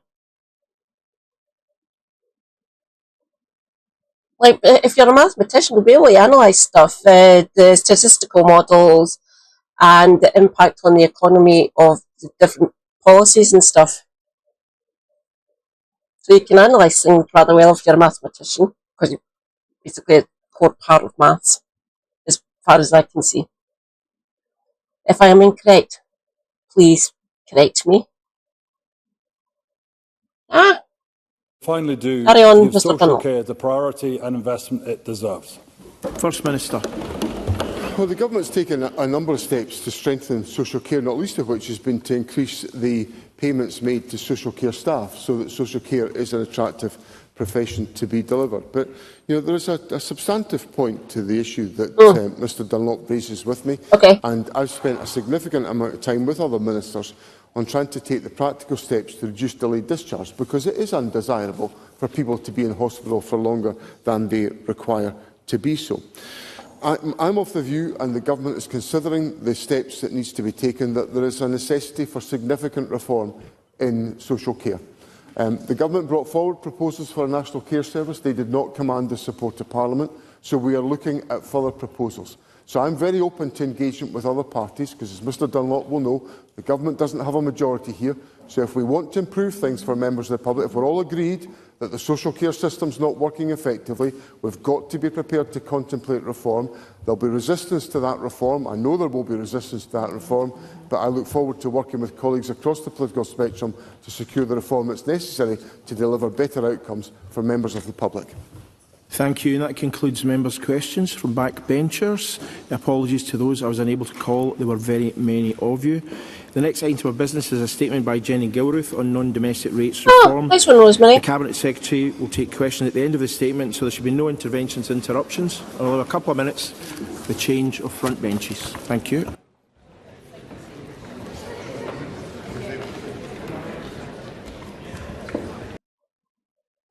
Yeah, well said, John.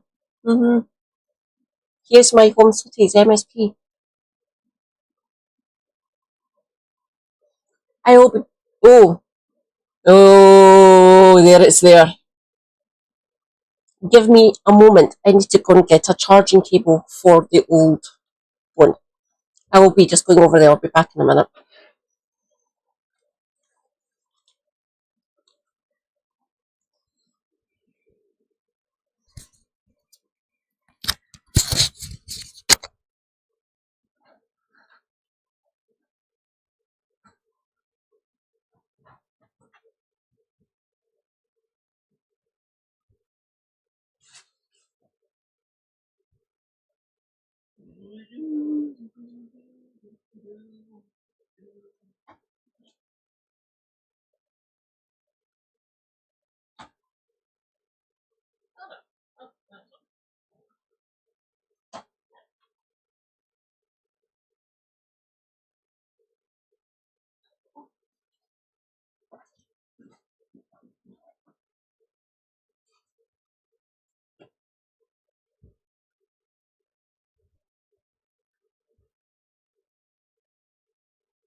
They tried to do that in the last Parliament, but the councils who weren't amenable to it kept on being blocking bastards, essentially. Yeah, we do need a national care service, which the last SNP administration was trying to do. Hang on a second. Yeah, a minute. Much better. There we go. Ah. Yeah, we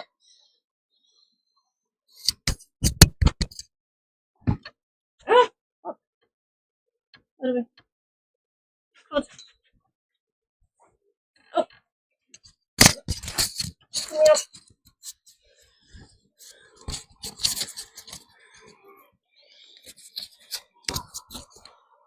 There we go. Much better.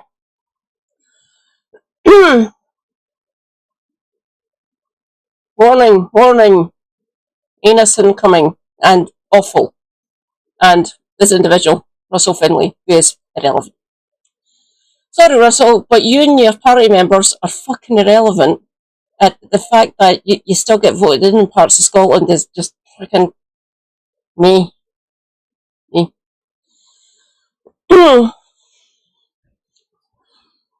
But fuck it, because you're the leader of the Tories, you get your questions.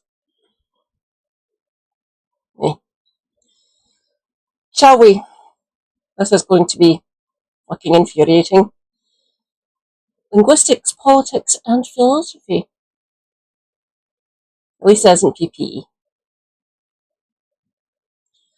Thank you very much, colleagues. That concludes general questions for today. The next item of business is First Minister's questions for party leaders.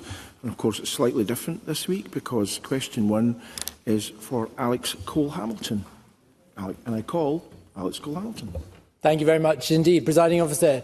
Presiding Officer, I'm sure everyone in this chamber will join me in expressing solidarity with Scotland's Muslim community after the brutal and unprovoked attacks on the streets of Edinburgh last weekend. That community's response to those attacks has not been one of violence or revenge. It has been a plea for tolerance and for understanding. And in a society where that feels increasingly rare, we would all do well to listen to them.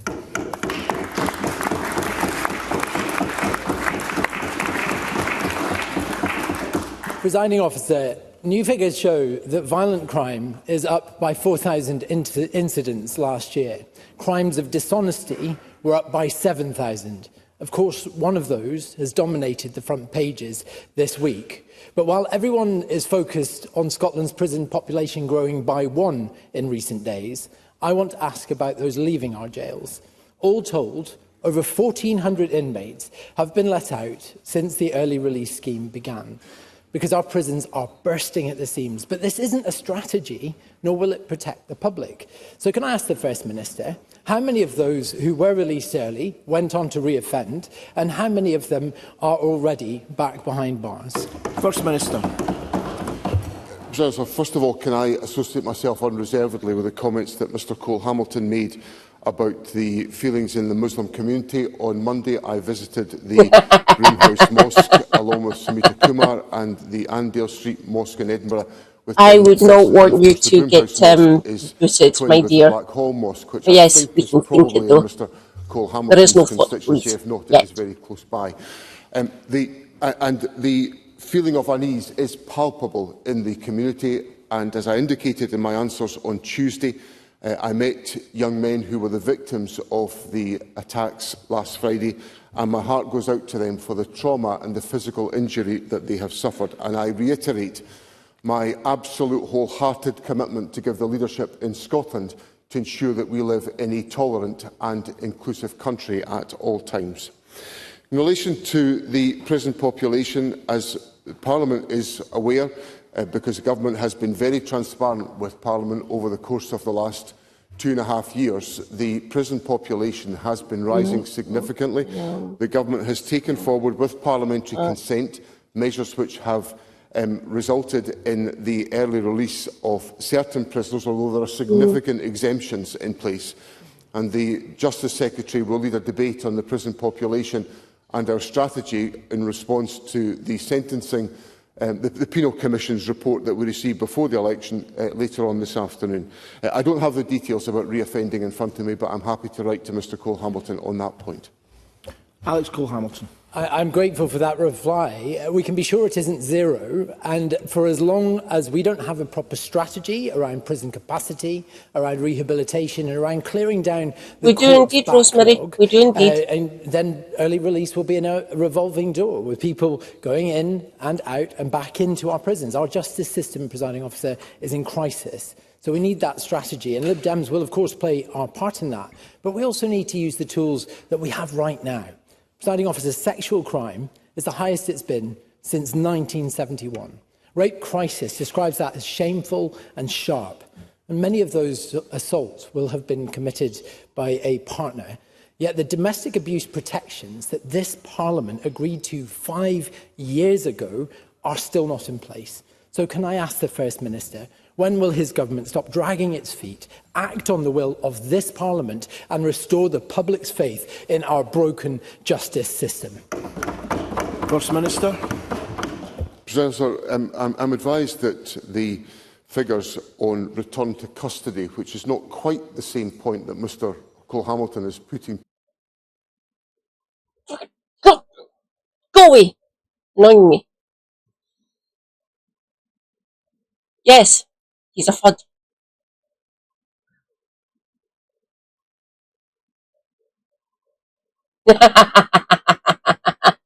Well said, Rosemary. Yeah. And Rockstrand. Yeah, he's a fud. Enjoy your pie, Talia.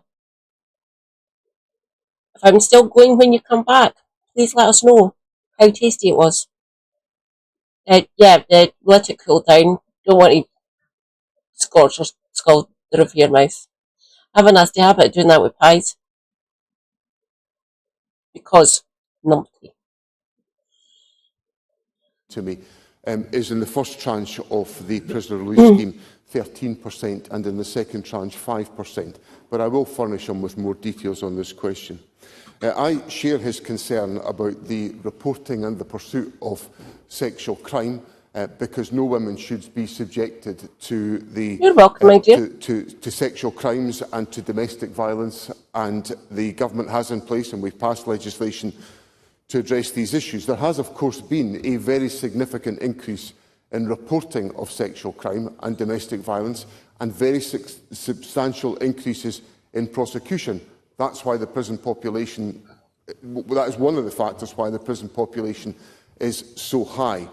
So, although not all of the measures that were being passed by Parliament have been commenced, I don't think it's a fair characterisation to say the government has been dragging its heels. But I assure Mr Cole-Hamilton that the government is entirely focused on making sure that women and girls are protected in our society, and that we have, as the recently retired Lord Advocate demonstrated, a very, very front-footed approach to ensuring the pursuit of sexual crime, and that will always be the case in this government. Russell Finlay. Thank you. I begin by congratulating Douglas Lumsden on his election as MP for Aberdeen South and welcoming our new MSP colleague, James Adams, to Holyrood today. Also here today are former members of the SNP's Audit and Finance Committee. At the height of Peter Murrell's crime spree, Alison Graham and Cynthia Guthrie raised concerns. Nicola Sturgeon ordered them to be quiet. John Swinney assured them there was no problem. The new Victims Minister tried to bully these whistleblowers into silence, and they back an inquiry because their testimony proves beyond any doubt that John Swinney and others enabled Peter Murrell's crimes. So will he...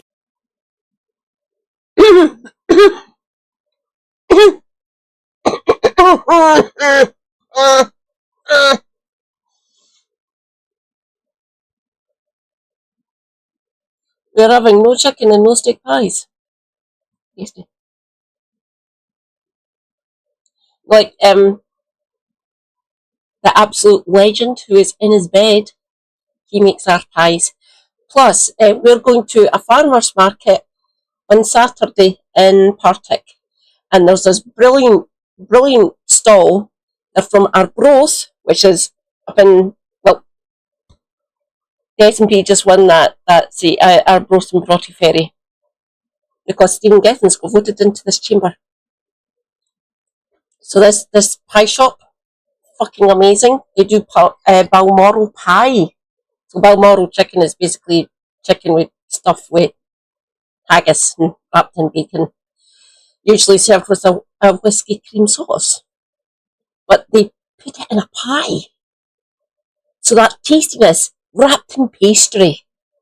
And their chicken and bacon. Yeah, brilliant. Stolen from taxpayers. Indeed.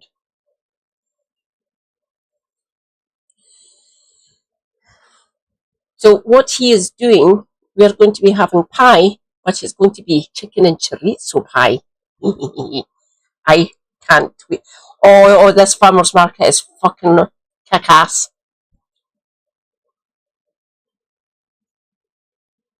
Roundup decided to close the Scottish Parliament and we've filmed the. Yes, that is my worry. That's why I keep on saying Andy Burnham can go and do one. Can you hear me, Andy? Any fuck with us? Seriously, you do not want an angry Scottish woman on your case. You really don't. I'm already swearing about the fucking current administration, the current government in Westminster. Most of that fucking front bench can go and fuck off. Accountability, no point. Yes, indeed, Talia.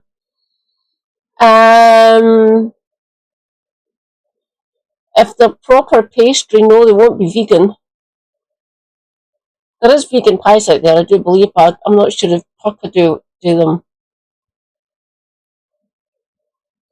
We can check if Pucka have vegan pies. Give me a moment, Russell Yerford. Pucka pies! Pucka!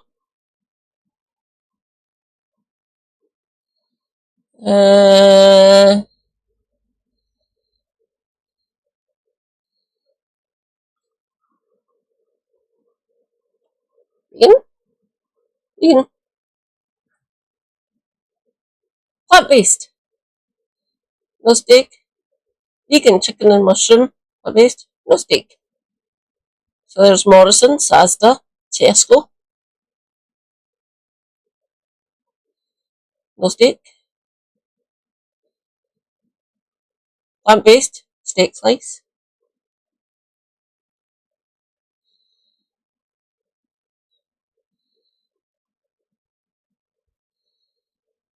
Oh, whoosh. Oh, does my no, unfortunately they don't. They're looking into doing vegan pies, but because of the way you have to make pastry, you basically need animal fat or butter to make your pastry, which isn't vegan. Don't get me wrong, you can do vegetarian. They have vegetarian pies, caprese so, chicken, rocket, and mozzarella pies. So that vegetarian. I told my sister about them, and she sent her bestie up to Arbroath to buy them.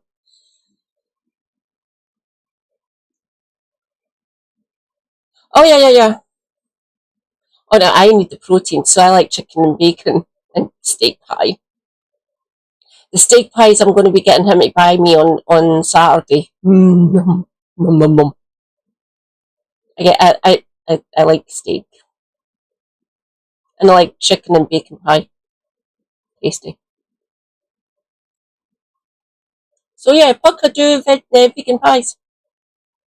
I'm trying to think what sort of like instead of like an animal fat to make the pastry, what it would be, and my mind's went blank.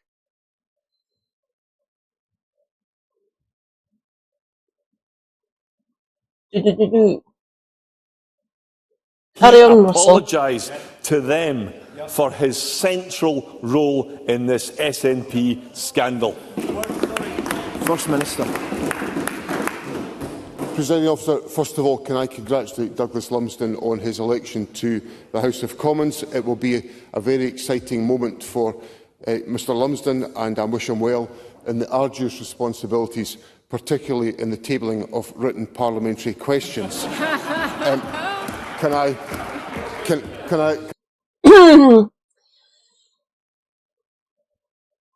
I'll bring that up because that's actually quite funny. Douglas Lumsden. Douglas Lumsden. Thank you. There he's there. Look, he used to be an MSP. You'd have think it. Do. About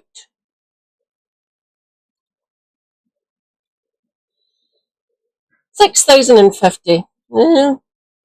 Middling majority. So it preceded by the legend that is Stephen Flynn, who is now in this chamber. Oh yeah. I like plenty of. I've got to get out. So one of the clinics I got sent to, Douglas Lumsden. Oh, Rosemary, I fucking love that.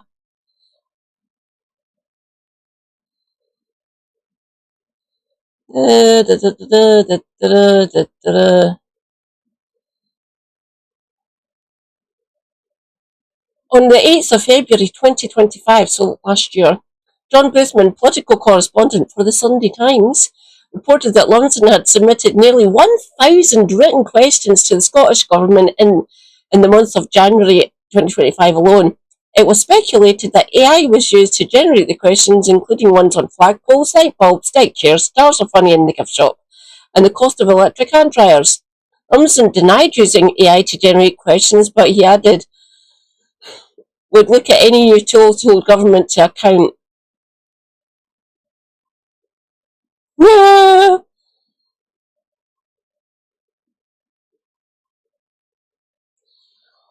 You went vegan for your partner? Oh, Talia, that's fucking awesome. According to the Daily Record, the 987 questions made up more than half of the total questions submitted by all 129 MSPs. That is fucking mental. Dealing with questions was estimated of cost to Scottish Government and taxpayer nearly 100,000. Fantastic. In his defence, Lumsden said that it's legitimate to submit questions to scrutinise the SNP government and Scottish Parliament. I will speak with my team about the volume and if a written question is needed in every instance. It isn't, you fucking idiot. Lumsden claimed, I will continue to ask questions to hold this rotten government to account and won't be silenced when it comes to standing up for the North East. You won't, mate? His holding the government to account included queries about the number of salt and pepper sachets at Holyrood and how it is verified that beeswax used for the Great Seal of Scotland comes from the Parliament's bees.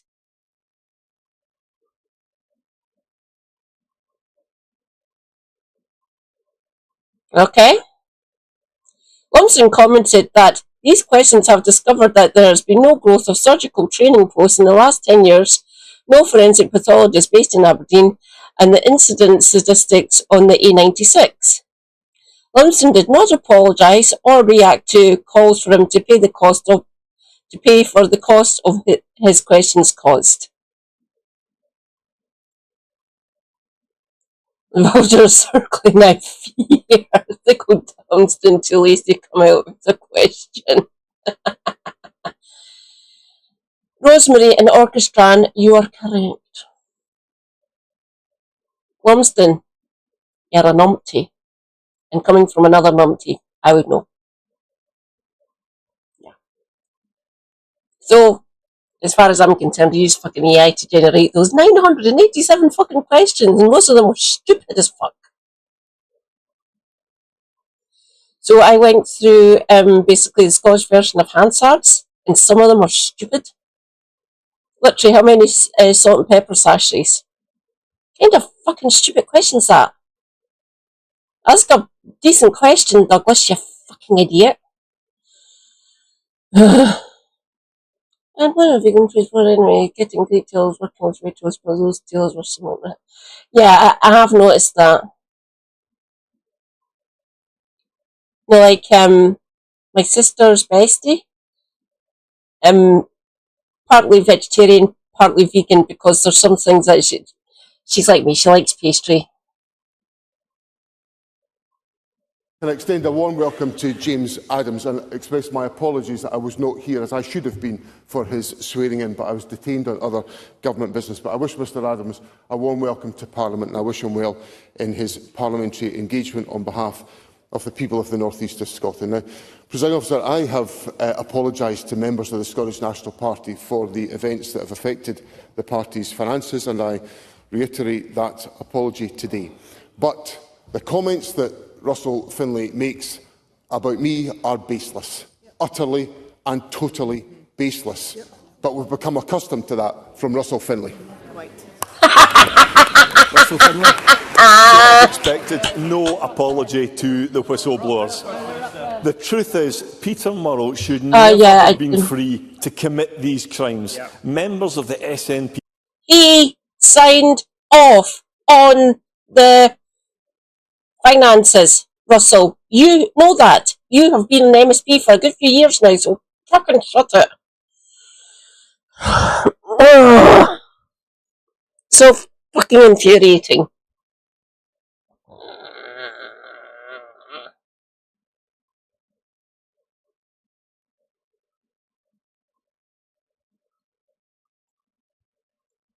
Look, I like cheese and I like fish, just not together oddly enough. Oh, I need my cheese. The Finance and Audit Committee blew the whistle, but they were bullied into quitting after being refused access to basic information. John Swinney twice went on to the BBC to say that his party's finances were completely sound. He was at the heart of the cover-up then and now. And that's why... He was talking about the parliamentary part of the fucking party, not the finances of the actual party. Peter Murrow was stealing from the party, not the Scottish people. And the fact that you're all still banging on about this...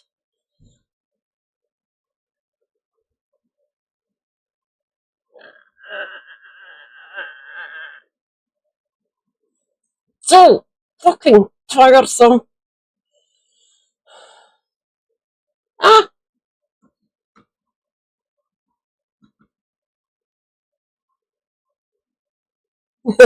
Shocking, but I'm interested in the lazy. Oh. Like Rosemary. What the fucking... Oh, there it's there. He's terrified of an inquiry because John Swinney, the king of the SNP cover-up, is desperate to cover his own back. Isn't that the simple truth? First Minister. Russell Finlay has gone on about the need for an inquiry into all these issues. This must be the first time in living memory that Russell Finlay, who's championed the interests of victims, wants an inquiry into the victim of this particular case. Now, I would simply say to Mr Finlay to give him a reassurance about the issues about which he's concerned, that I've addressed. The Egypt Songler is going after Nicola now. Clark was behind Murrow with I never liked Murrow. He gave me the creeps when I met. Oh, did you? My granddad probably met him. He was head of the SNP Association for the constituency he lived in. He thought he had a burning hatred for Alex Salmond. I remember talking to my granddad about it. What's he like? Oh no, he's a self-interested. My granddad didn't swear that much. And when he did swear, it was usually about Alex Salmond. Said, no, don't like him. He has a lot of, he like his idol was Winnie Ewing. Praise be Winnie. She was awesome. And I like Annabelle as well.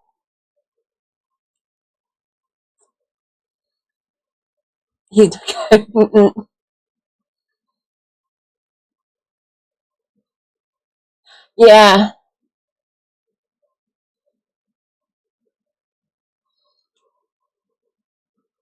this man's a teacher.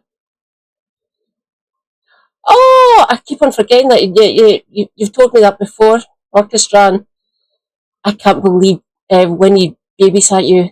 That fucking oh, I have so much time for Winnie. She was fucking based. I love her. She was cool. No, like Grandad met her on many occasions and said that is Madam McCloskey. Said was Winnie like? Oh, she was awesome. You would have loved her. You would love to meet her. The issues in the SNP's finances, and the SNP has got strong governance in place. But I think Russell Finlay should pay slightly more attention to some of the things that have been said about him. Because in the newspapers this morning, a much respected... Excuse me, let's hear the answer to Mr Finlay's question. Much respected former Conservative MSP, Edward Mountain, described Russell Finlay as a disaster. His leadership has been catastrophic. As we have just seen, he called out Russell Finlay's... Can we allow the First Minister to answer, please? Quieten down. He called out Russell Finlay's robotic delivery and lack of empathy. He thought that Mr Finlay would consign the party to the wilderness. Well, on the basis of the Scottish parliamentary elections, Mr Finlay is well on the road to the wilderness of Scotland.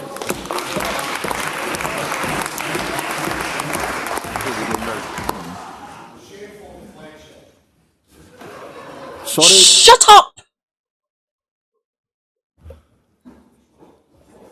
Can we allow the next party leader to ask a question? Thank you.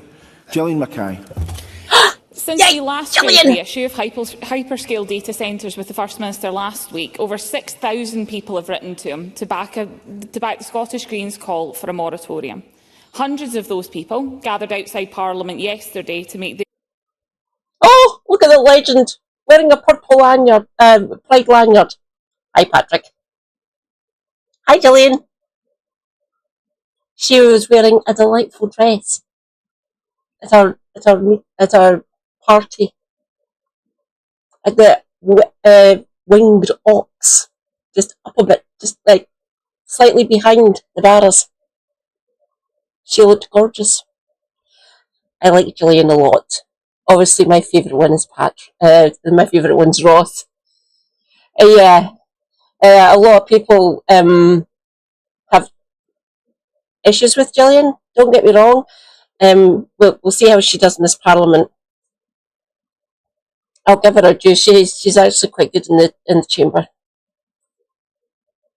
and she's probably a bit harassed. She's a new mum. She's probably knackered. Your voice is heard. Communities are rightly worried about the local environmental impacts and the massive strain on our energy system these applications could bring. And now Antonio Guterres, Secretary-General of the United Nations, has joined the call, saying that AI data centres are hungry for land, water and power, and calling for every major AI company to publicly disclose the full environmental impact of its systems. Will the First Minister stand with communities across Scotland and the head of the UN in taking on big tech, or will he continue to allow a free-for-all on hyperscale data centres? First Minister. Presiding Officer, as I said last week, I understand the concerns that have been raised here about the environmental impact. I see it, darling. I see it. He does kind of look like Penfold, doesn't he? Oh, you're taking me back to my childhood, Orchestra. Well, it has to be regulated. It does. I've got issues with data centres. You're no ruining our water, you bastards. Fuck off. Just look at the devastation they're wreaking on parts of the US, for crying out loud. Yeah. and the impact on energy resources that are emerging from the proliferation of applications for hyperscale data centres. So I totally understand that concern, and I made that point clear last week. Now, I've been reflecting on the exchanges last week and looked further at this issue, and I'm giving active consideration to whether the Scottish Government should provide planning guidance to balance the rapid expansion of hyperscale data centres with national energy and climate goals, which are vital to our future prosperity. Gillian Mackay. I'm pleased to hear that the First Minister is considering that, because councils themselves are saying they don't have the necessary guidance to decide on these mega plans. Fife Council has confirmed the Scottish Government is looking at whether an environmental impact assessment is needed for the Auchter Tool application, because it's not clear enough from existing guidance. That comes on top of Edinburgh councillors saying they can't make a decision on local applications until the Scottish Government comes up with what a definition of what exactly a green data centre is. If the First Minister is considering this pause, what timescale are we going to see it on to make sure that we can take this overview of these applications? First Minister. The first thing I have to say is that I have to compartmentalise my comments and not comment on the Auchter Tool application because it's a live application. But on the general policy questions, I appreciate the urgency of this question because there are a number of applications that are now being considered by planning authorities, and my view is that Rosemary, you don't need to dox yourself. Are you in the Fife area? And what party is the council there? For some strange reason, I think it might be Labour. just a thought. Like the council here in Glasgow, SNP. Fuck off.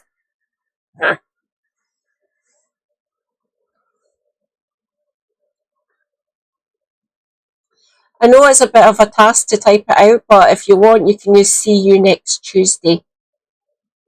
A bit longer, but yeah, I think most of us of a certain generation would know what that actually means.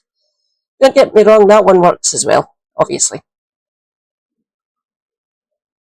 I try to type out as long as possible, like, given the limitations on YouTube. Like, we don't have a character limit on Twitch, thank God, or on Discord. I didn't realise that. They're a minority. Thank you, darling.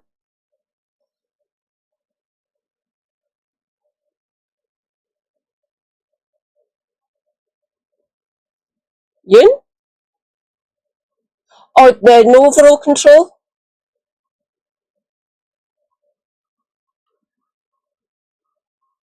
with the concerns being expressed by planning authorities, the Government has to be responsive to that. And as I rehearsed last week with Mr Greer, there is a careful balance I'm still awake, don't worry, I'm just stretching. Between the extent and specificity of national guidance and the discretion available for local decision-making. Now, if the balance of that is not correct in this issue, then obviously that has to be examined by the Government. But I give a commitment to Gillian Mackay that will be undertaken as a matter of priority by the Government, and obviously planning authorities will hear what I'm saying in Parliament today and will be able to reflect on my comments. Gillian Mackay. I appreciate that response. Unionist Tory local issues aside, the most significant impact of all of these data centres is the combined energy use. If all 24 applications were approved, they will use up to 1.5 times our peak energy use for the whole of Scotland. If the Government's position is that councils should be able to make these decisions locally, they can't. How are we supposed to possibly get a handle on those combined energy impacts? How many do we have capacity for? Because at the moment we simply don't know. Councils can't make these decisions in a coordinated way and planned way without the Scottish Government stepping in. The Scottish Government has that responsibility to provide councils with guidance, communities with certainty, and they need that pause that we are asking for. So while that guidance comes forward for the First Minister, will he announce a pause on these applications? First Minister. Gillian asks me to do, or for the Government to preside over two very different things. She asks me on the one hand to enable local authorities to take decisions that will be cognizant and compatible with energy requirements within the You're right there, country. John. But expects local authorities to do that in a coordinated and organised fashion around the whole of the country.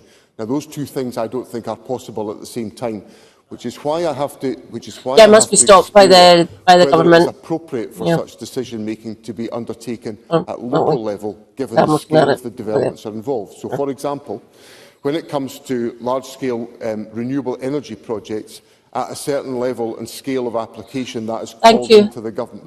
It's not called into the government, it automatically defers to the government. Now, what has been raised here is quite a fundamental reshaping of the planning policy of our country and the way in which decisions are taken.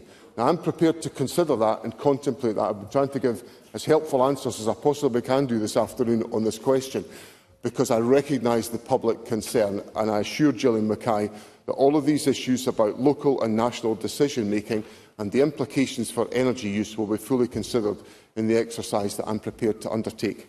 Anna Sarwar. Thank you, Presiding Officer. Before I begin, can I join others? I will be back momentarily. Thank you very much. 2 minutes, please.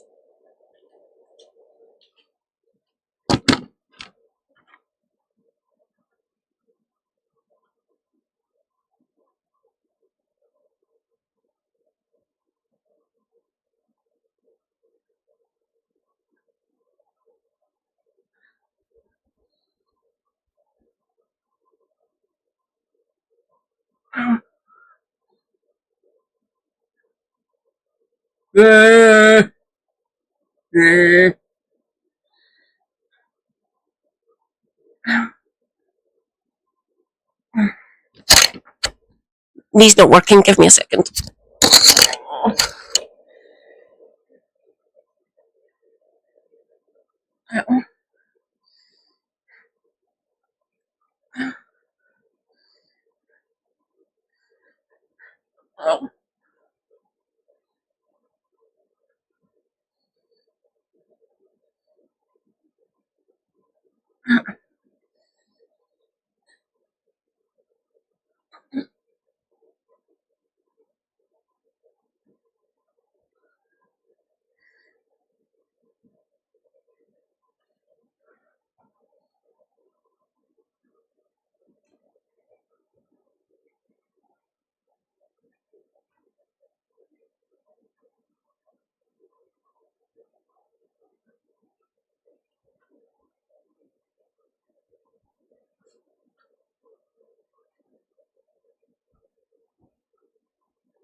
I had to change over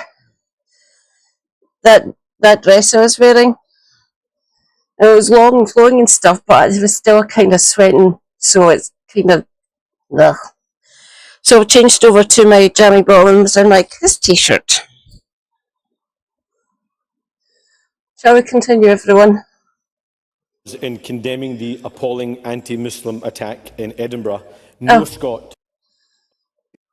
As I possibly can do this afternoon on this question, because I recognise the public concern, and I assure Gillian Mackay that all of these issues about local and national decision-making and the implications for energy use will be fully considered in the exercise that I am prepared to undertake. Anna Sarwar. Thank you, Presiding Officer. Before I begin, can I join others in condemning the anti-Muslim attack in Edinburgh? No Scot should live in fear, and every Scot should live in safety. And our thoughts are with those who were injured and with the wider Muslim community. And I want to put on record my thanks to all the emergency services who responded so quickly and effectively. I think we should say loudly and clearly from this Parliament and across the country that an attack on one, whether it's individual or one community, is an attack on all of us, and hate has no place in our Scotland.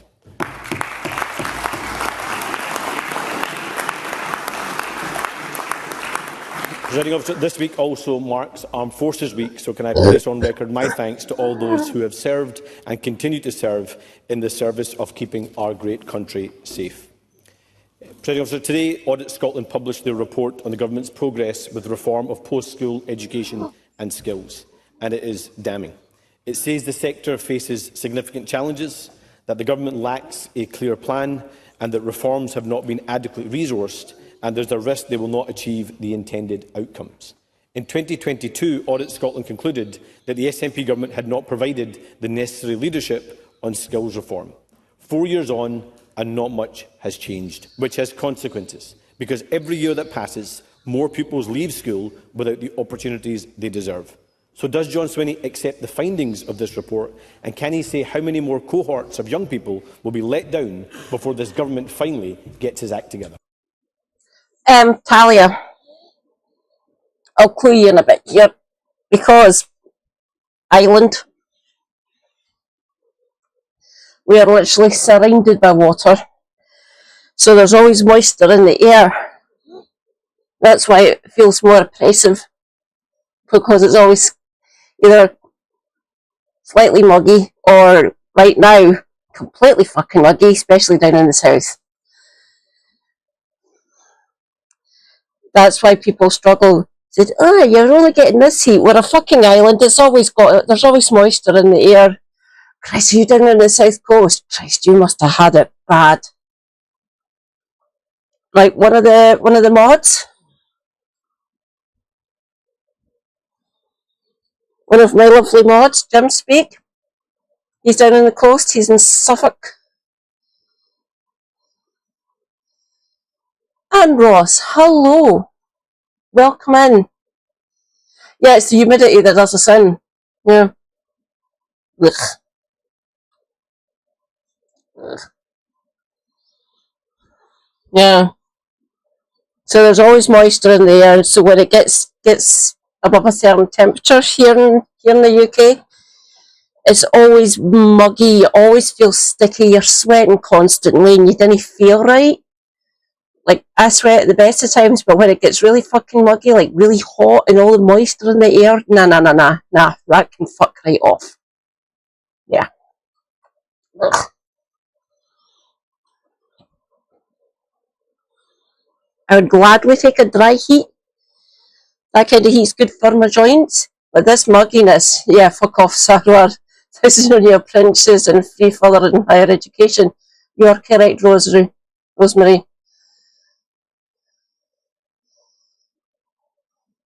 Yeah, no, it's the humidity that does us in. Yeah. Just ask an atmospheric physicist, like Simon Clark. Just, ugh.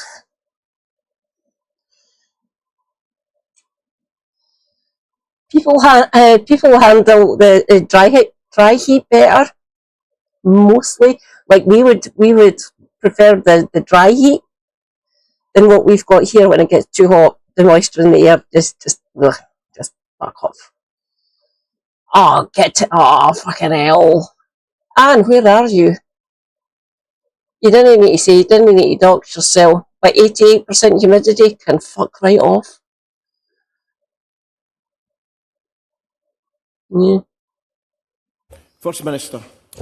First of all, President Officer, let me associate myself entirely with the comments that Mr Sawa has made about the Muslim community and about the necessity for all of us to stand together in the face of the spreading of hate in our society and in the disputatious world of politics. Oh my God! And I'm not in any way surprised. There is two of you. Hello, my dear. I didn't know that was your name on the YouTubes. Yeah, you're down the road from me. I know where you are.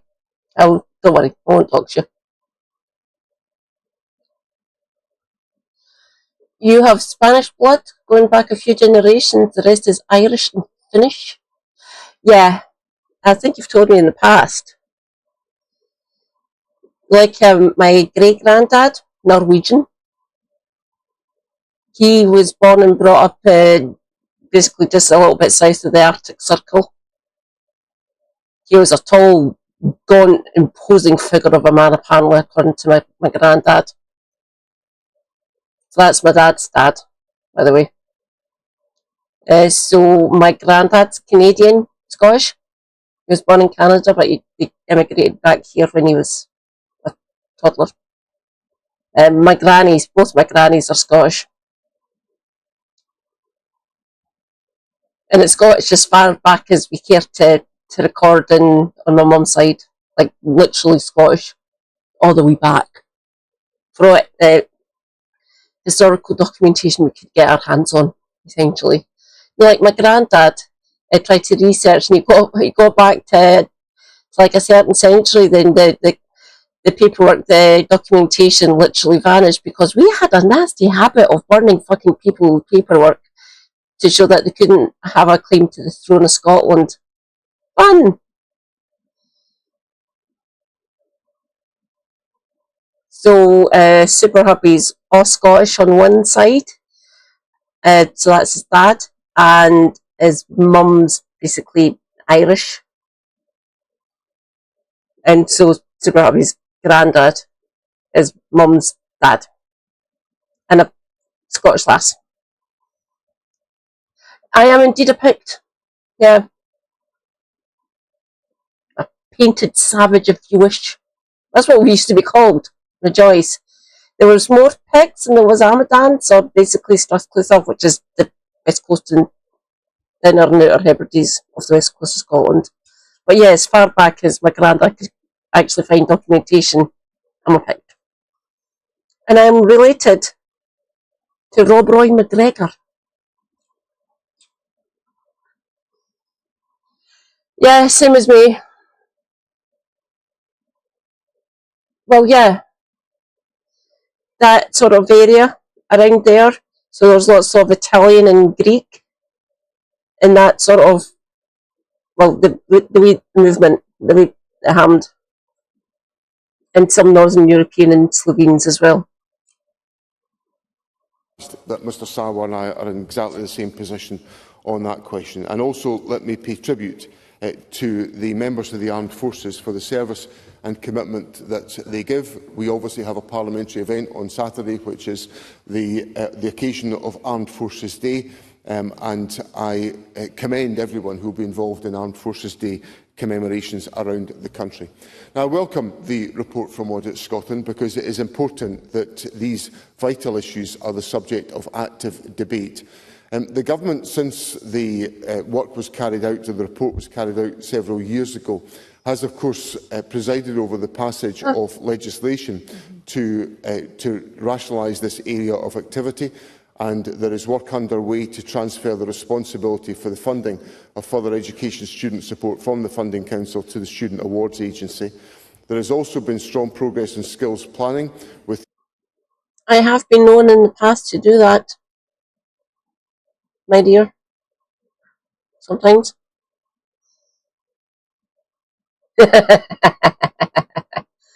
Well, what you're seeing, the green colour is actually here now. I will deal with that. MC's given me a solution to see if it works. I will do it later on today. But yeah, so the way they actually made that blue paint that the pigs used to wear, it's locally sourced plants called wood, that blue colour. It's sort of tangentially the history of the saltire. So the cross is to represent St Andrew, because he didn't want to be crucified like the Lord, like Jesus. So you got split out like a cross, or times a multiplication sign.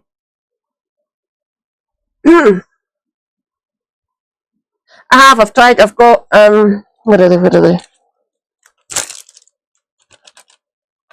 Makeup wipes. I've tried my best to get it off my fingers and stuff. I haven't tried it on the ones in my arms or my legs. So if the baking soda and soap solution that MC suggested doesn't work, I'll try that. I'll just go over it with the makeup wipes again. I should have actually bought some of my benefit when I got my money on Tuesday. Don't get me wrong, I've still got money left. But yeah, so I'm going to try that again, and I'll get Super Hubby to buy me more makeup remover wipes in the morning. The introduction of a new model for skills planning in Scotland, and the Scottish Government moving into a leadership role which comes out of that legislation as proposed by James Withers. And we have also begun the work on this post-school education skills reform programme commencing in January. Oh, sorry Omaha, I never actually said hi to you. Rejoice, comrades. Omaha the cat dancer in the chat. Good early morning to you, Omaha. I hope it isn't too oppressively hot where you are, or was it earlier on? Because fuck that. Ugh. 2026 to address many of the issues raised by Audit Scotland.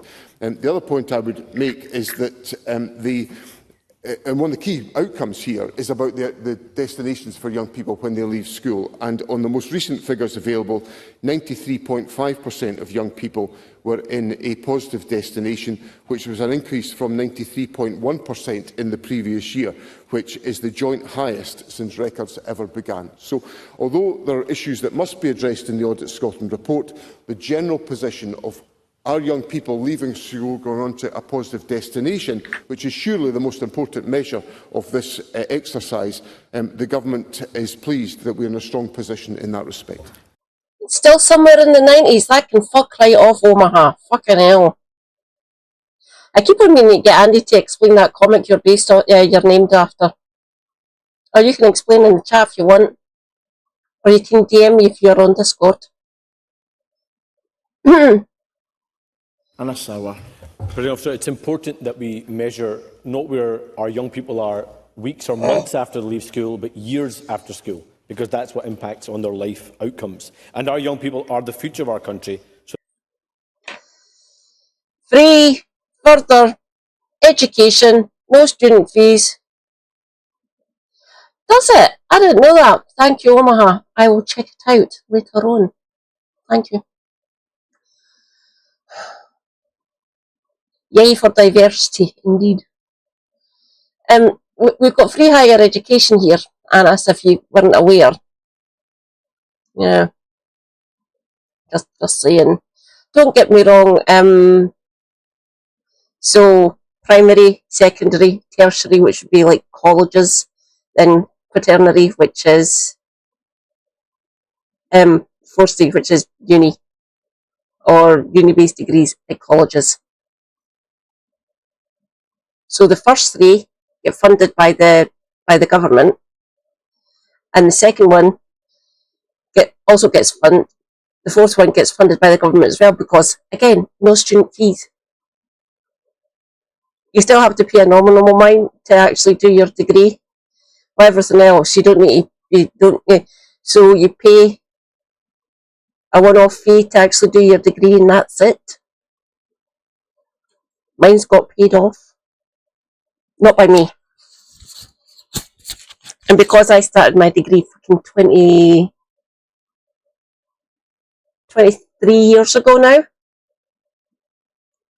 I finished my degree through the Open University with the help of my former lecturer, praise be, Professor McGee. He was fucking awesome.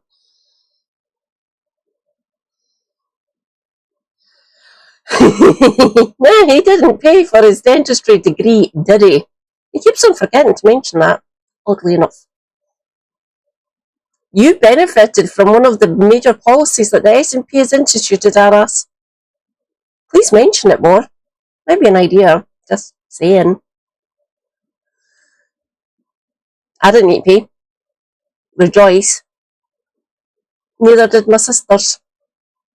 Good. And technically neither did my mum. So she's basically got a degree in midwifery and family planning and virology and parasitology, so the study of viruses and parasites that give you viruses, essentially. Because that area of science is fascinating. It is good. I've noticed something since I've stopped recording these. I'm not having as many frame drops. Thank you, Specs. Much rejoicing should be had for Welsh techie wizard.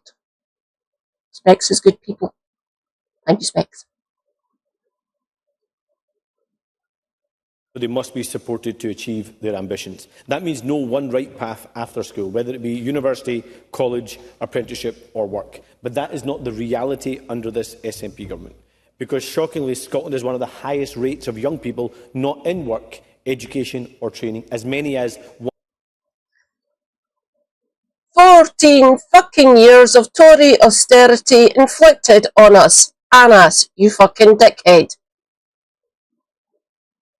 Because of the balance formula and the consequentials, our funding went down under the Tory scumbags. You know that. And the fact that you keep on banging on about this, don't get me wrong, more money needs to go into college education, so that's further or tertiary education. And the way the funding model works, you don't actually get the funding to do PhDs unless you get hired by either the government, be it Scotland or Westminster. So if I wanted to do my PhD, I'd have to either pray. Yeah, Rosemary. Yeah. Because viruses fascinate me. And because of a bad experience and losing my friend because of fucking anti-vaxxer parents, I wanted to study that to prevent that shit from happening. So anti-vaxxers can go and do one. I used to get attacked. Like, we used to come in and say all the fucking bollocks on my channel when I first started streaming, and just shortly after I became affiliate. So no. Anti-vaxxers can just fuck right off. I tried to educate them. I used to play with them a bit until Supermod, Shanna Cranky Pants. Everyone, go and follow Capricorn. So Shanna's the voice. You see Shanna. You also see Shanna's wife, Cappy. Cappy's the artist. Cappy is amazing. I love her. When anything comes up on their streams, or if anyone comes in being an anti-vaxxer, I deal with them.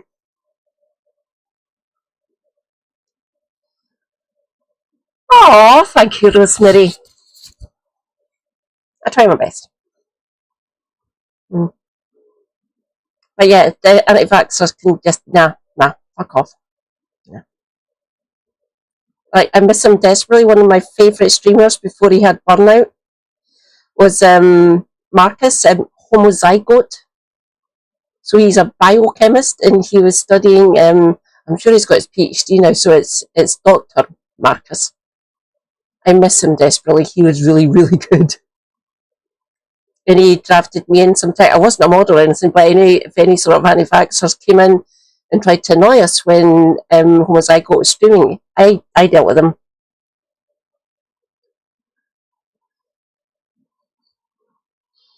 Ricky Spanish, hello. What do you mean 250,000 victims?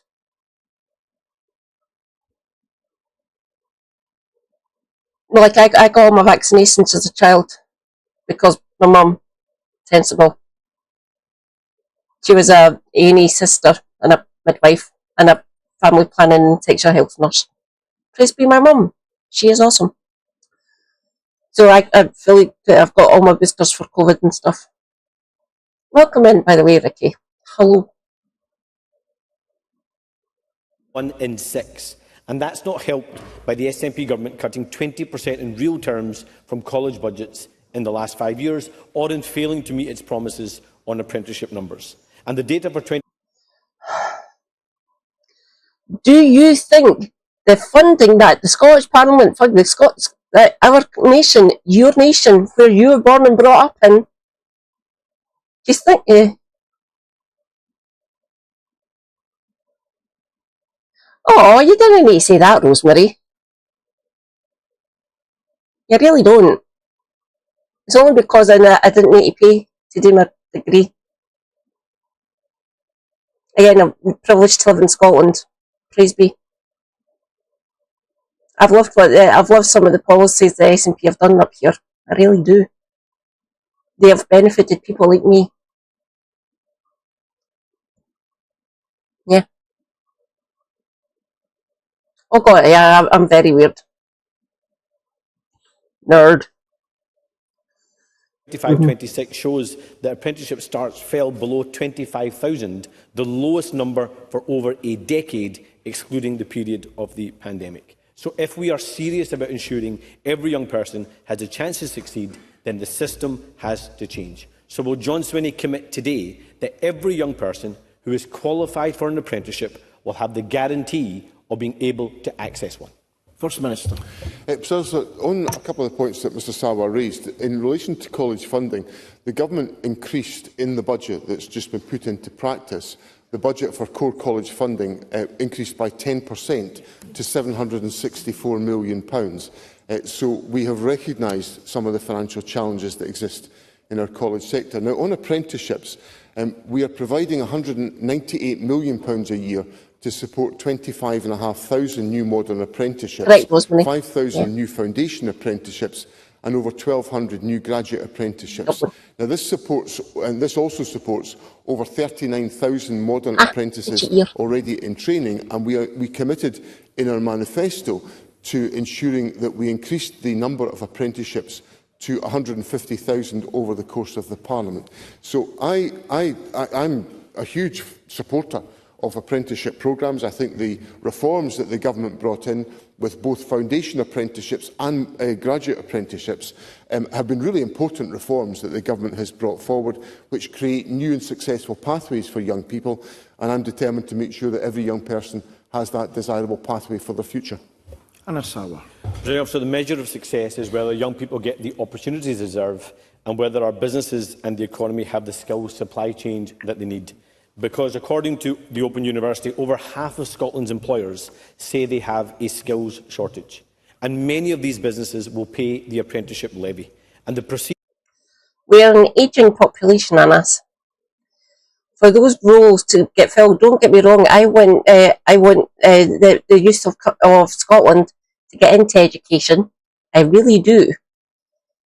A good base for the economy, covering a broad sweep of degrees and diplomas and things of that nature. I want that. I really do. And the SNP are trying the best with their funding that they get, either from the increased income tax that we implement up here, and the funding that we get from the Barnett formula.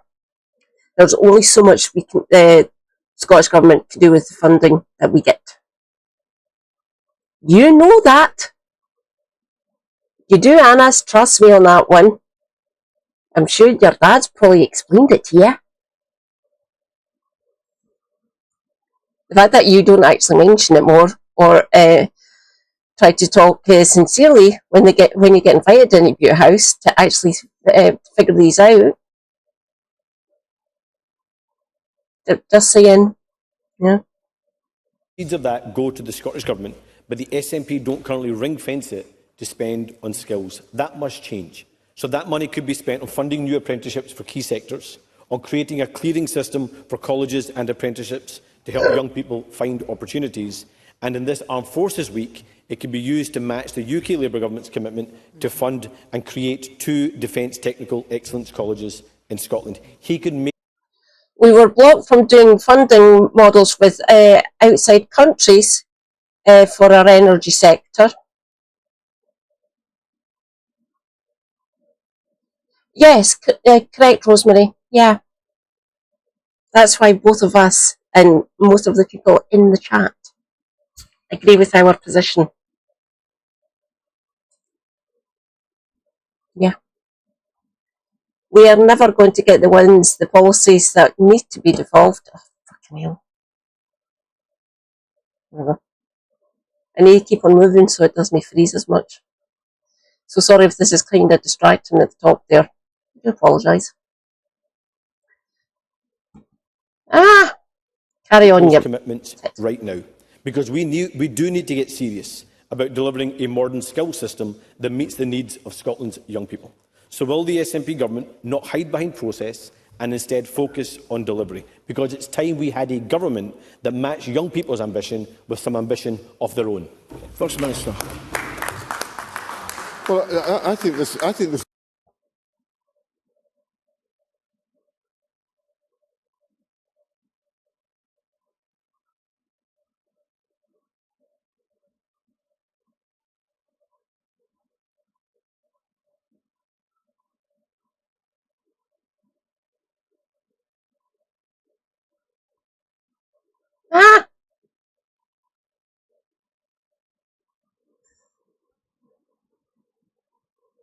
Pin message.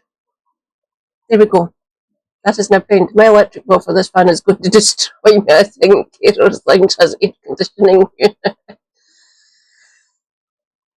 We are prepayment meter, and I don't give a fuck. If we need to put more money in the electric, I will do it, because I am not sitting here sweating my tits off. I'm not going to do it.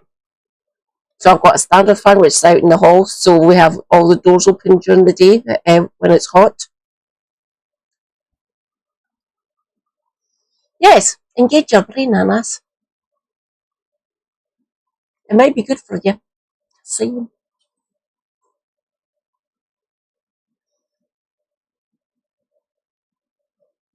This is one of the issues that I had in mind when I became First Minister after the election, where I said that there was opportunity for us to make progress across the parliamentary chamber.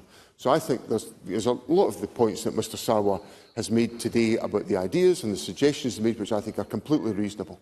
And we should embark on these conversations about how we can take that forward. Mr Sarwar knows I've rehearsed it frequently in Parliament. The Government doesn't have a majority. We need wider parliamentary support for our programme. I'm delighted on such a number of occasions we are attracting support from other parties for the propositions we're putting to Parliament. So this is one area where we can do exactly that. So I invite, I'm afraid I'm not quite up to speed with the spokespeople deployment of Mr Sarwar's team, but I'm very happy for Ms McCallan, the Education Secretary, and Stephen Flynn, the Economy Secretary, to meet with their counterparts in the Labour Party to see how we can take these serious ideas forward. Because what I'm interested in, Mr Sarwar, will Nerd! Rejoice, comrades. It's the Morton. Hello, Morton. How are you? I hope you weren't getting roasted alive. Because fuck this weather.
not be surprised to hear, is delivering for the people of Scotland. I think the Scottish Government is hearing that loud and clear from the First Minister, and I'm delighted to repeat that in Parliament today.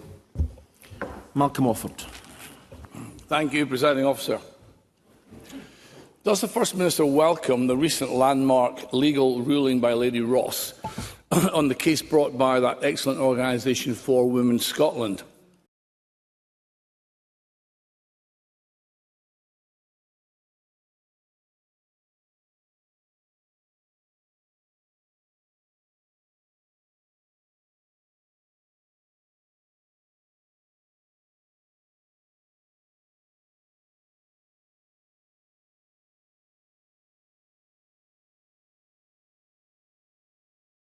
Will he ensure that it is implemented in full, in letter and in spirit as soon as possible? Will he further ensure that the principles of this ruling are rolled out across the entire public sector, including the NHS, immediately? That would avoid the need for any further waste of taxpayers' money defending the indefensible in court. And further, ensure that informational materials published by activist organisations, which are contrary to the letter and spirit of Lady Ross's ruling, are withdrawn from all public organisations and institutions and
cessation of their production and distribution becomes a condition of any further public funding to these activist groups. Finally, does he share my relief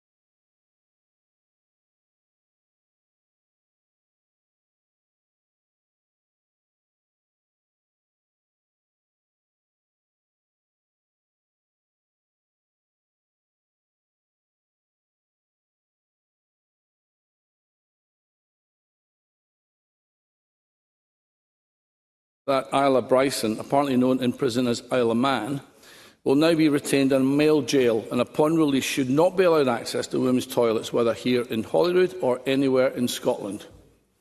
First Minister. I lead a government that believes in and follows the rule of law. So when issues are of a legally contested nature, we do the proper thing, which is we allow the legally contested debate to take place, and then at the conclusion of that, we follow that legal ruling. So Lady Ross's ruling is crystal clear. It has been implemented in full already in relation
that better?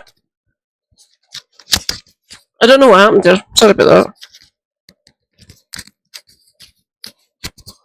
There we go. Can I be heard? Am I back? I will wait.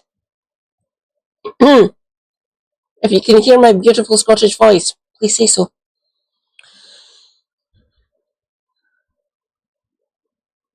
Oh, go away, Gemini. Knowing me.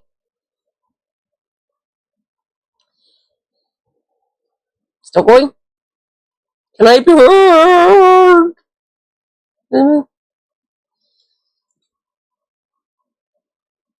To the Scottish Prison Service, and the necessary amendments to custody have taken place. I do not intend to talk about individual cases because that's inappropriate for me to do that. And in relation to the circulation of materials, materials in guidance have to be compatible with the law as it stands, and that's exactly why the Scottish Prison Service withdrew their guidance at the earliest opportunity, and developments of further guidance will be undertaken consistent with the ruling of Lady Ross. Malcolm Offord. I thank the First Minister for that question, which was more comprehensive than I expected. I was dreading that he would come back with a long-winded no comment, which begs the question, is saying no comment ever an acceptable response to a sequence of serious questions? And of course, he will be aware that all this illegal gender policy was implemented by his predecessor, Miss No Comment, who has now fled to London in search of fame and fortune and lower taxes. Is it true that the second edition of Miss Sturgeon's memoirs will be entitled, Frankly, I Don't Give a Damn? Meanwhile, we have heard that the Miss No Comment is to star in a TV show, playing the role of a Deputy Prime Minister in the UK. Frankly, you couldn't make this up, or is this part of John Swinney's cunning plan? Does the First Minister agree with me that the no comment saga must be part of the forthcoming inquiry into Murrellgate?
First Minister, if you want to have a go at that. The only person up until now who's ever accused me of being long-winded is my 15-year-old son, who tells me to shorten my answers in Parliament on a regular basis. So I think, for the benefit of currying favour with the presiding officer, I'll keep this one short. Mr Offord's contribution. Oh, it's all very funny, Mr Kerr. You're always laughing at things. Mr Kerr was laughing at the very substantial points made by Daniel Johnson in the debate, where Mr Kerr trivialised the attacks on Muslim members of our community, which is an absolute disgrace.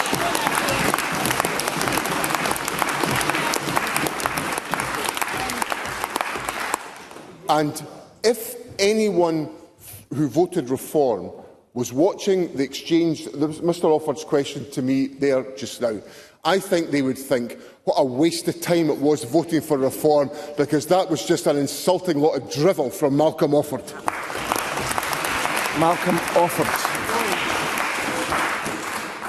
It is the last day of term, Presiding Officer, So on the same theme, of course, the items bought by Peter Murrell with money stolen from the SNP are now part of Scotland's political history. And this saga will be taught to future generations of Scotland's children. Will the First Minister arrange for as many items as can be found to be gathered together and displayed as the Murrell collection? Will he also arrange for some items to be gifted to Scotland's museums and galleries as permanent exhibitions and a tribute to SNP governance? Can I suggest that the fountain pen, which Nicola Sturgeon used to sign her resignation letter, should go to the People's Palace to become the People's Pen? Or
generally, the two toilet seats could go to Perth to sit alongside the Stone of Destiny, or the £3,000 coffee machine could sit beside the Declaration.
Of our growth to show how political priorities have changed.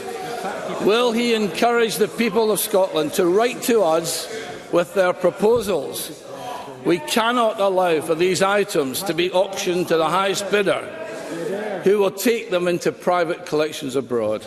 So does he agree with me that this part of Scotland's history must not be lost? First Minister. No, I'm going to get on with delivering for the people of Scotland.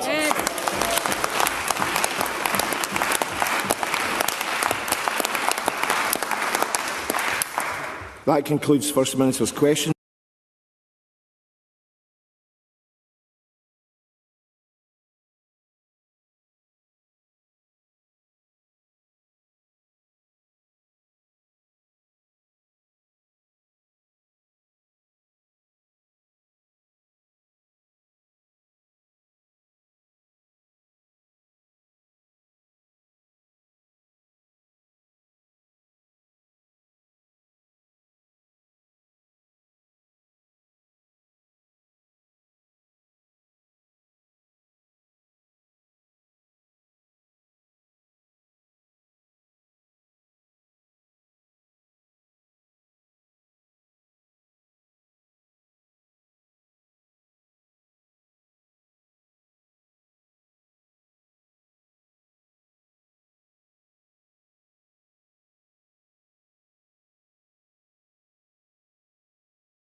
feel like it should be ringing or something.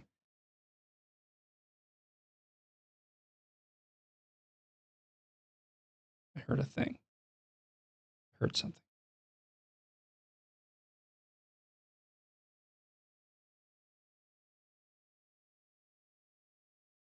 My mom was supposed to talk to a social worker about helping me gain access to services, SSI, Medicaid. I got the emails and it was about getting power of attorney to send me to a home because I suck. I'm raw. Feels bad. I'm so sorry, Gio. That's awful. I have sound off because I'm at work. Cappy has a Discord. Oh! And you have a Discord. Shit. I know the games you play. Hey, Mango. Hello, hello. How's it going? The child is being the child. I got to. I understand. I understand.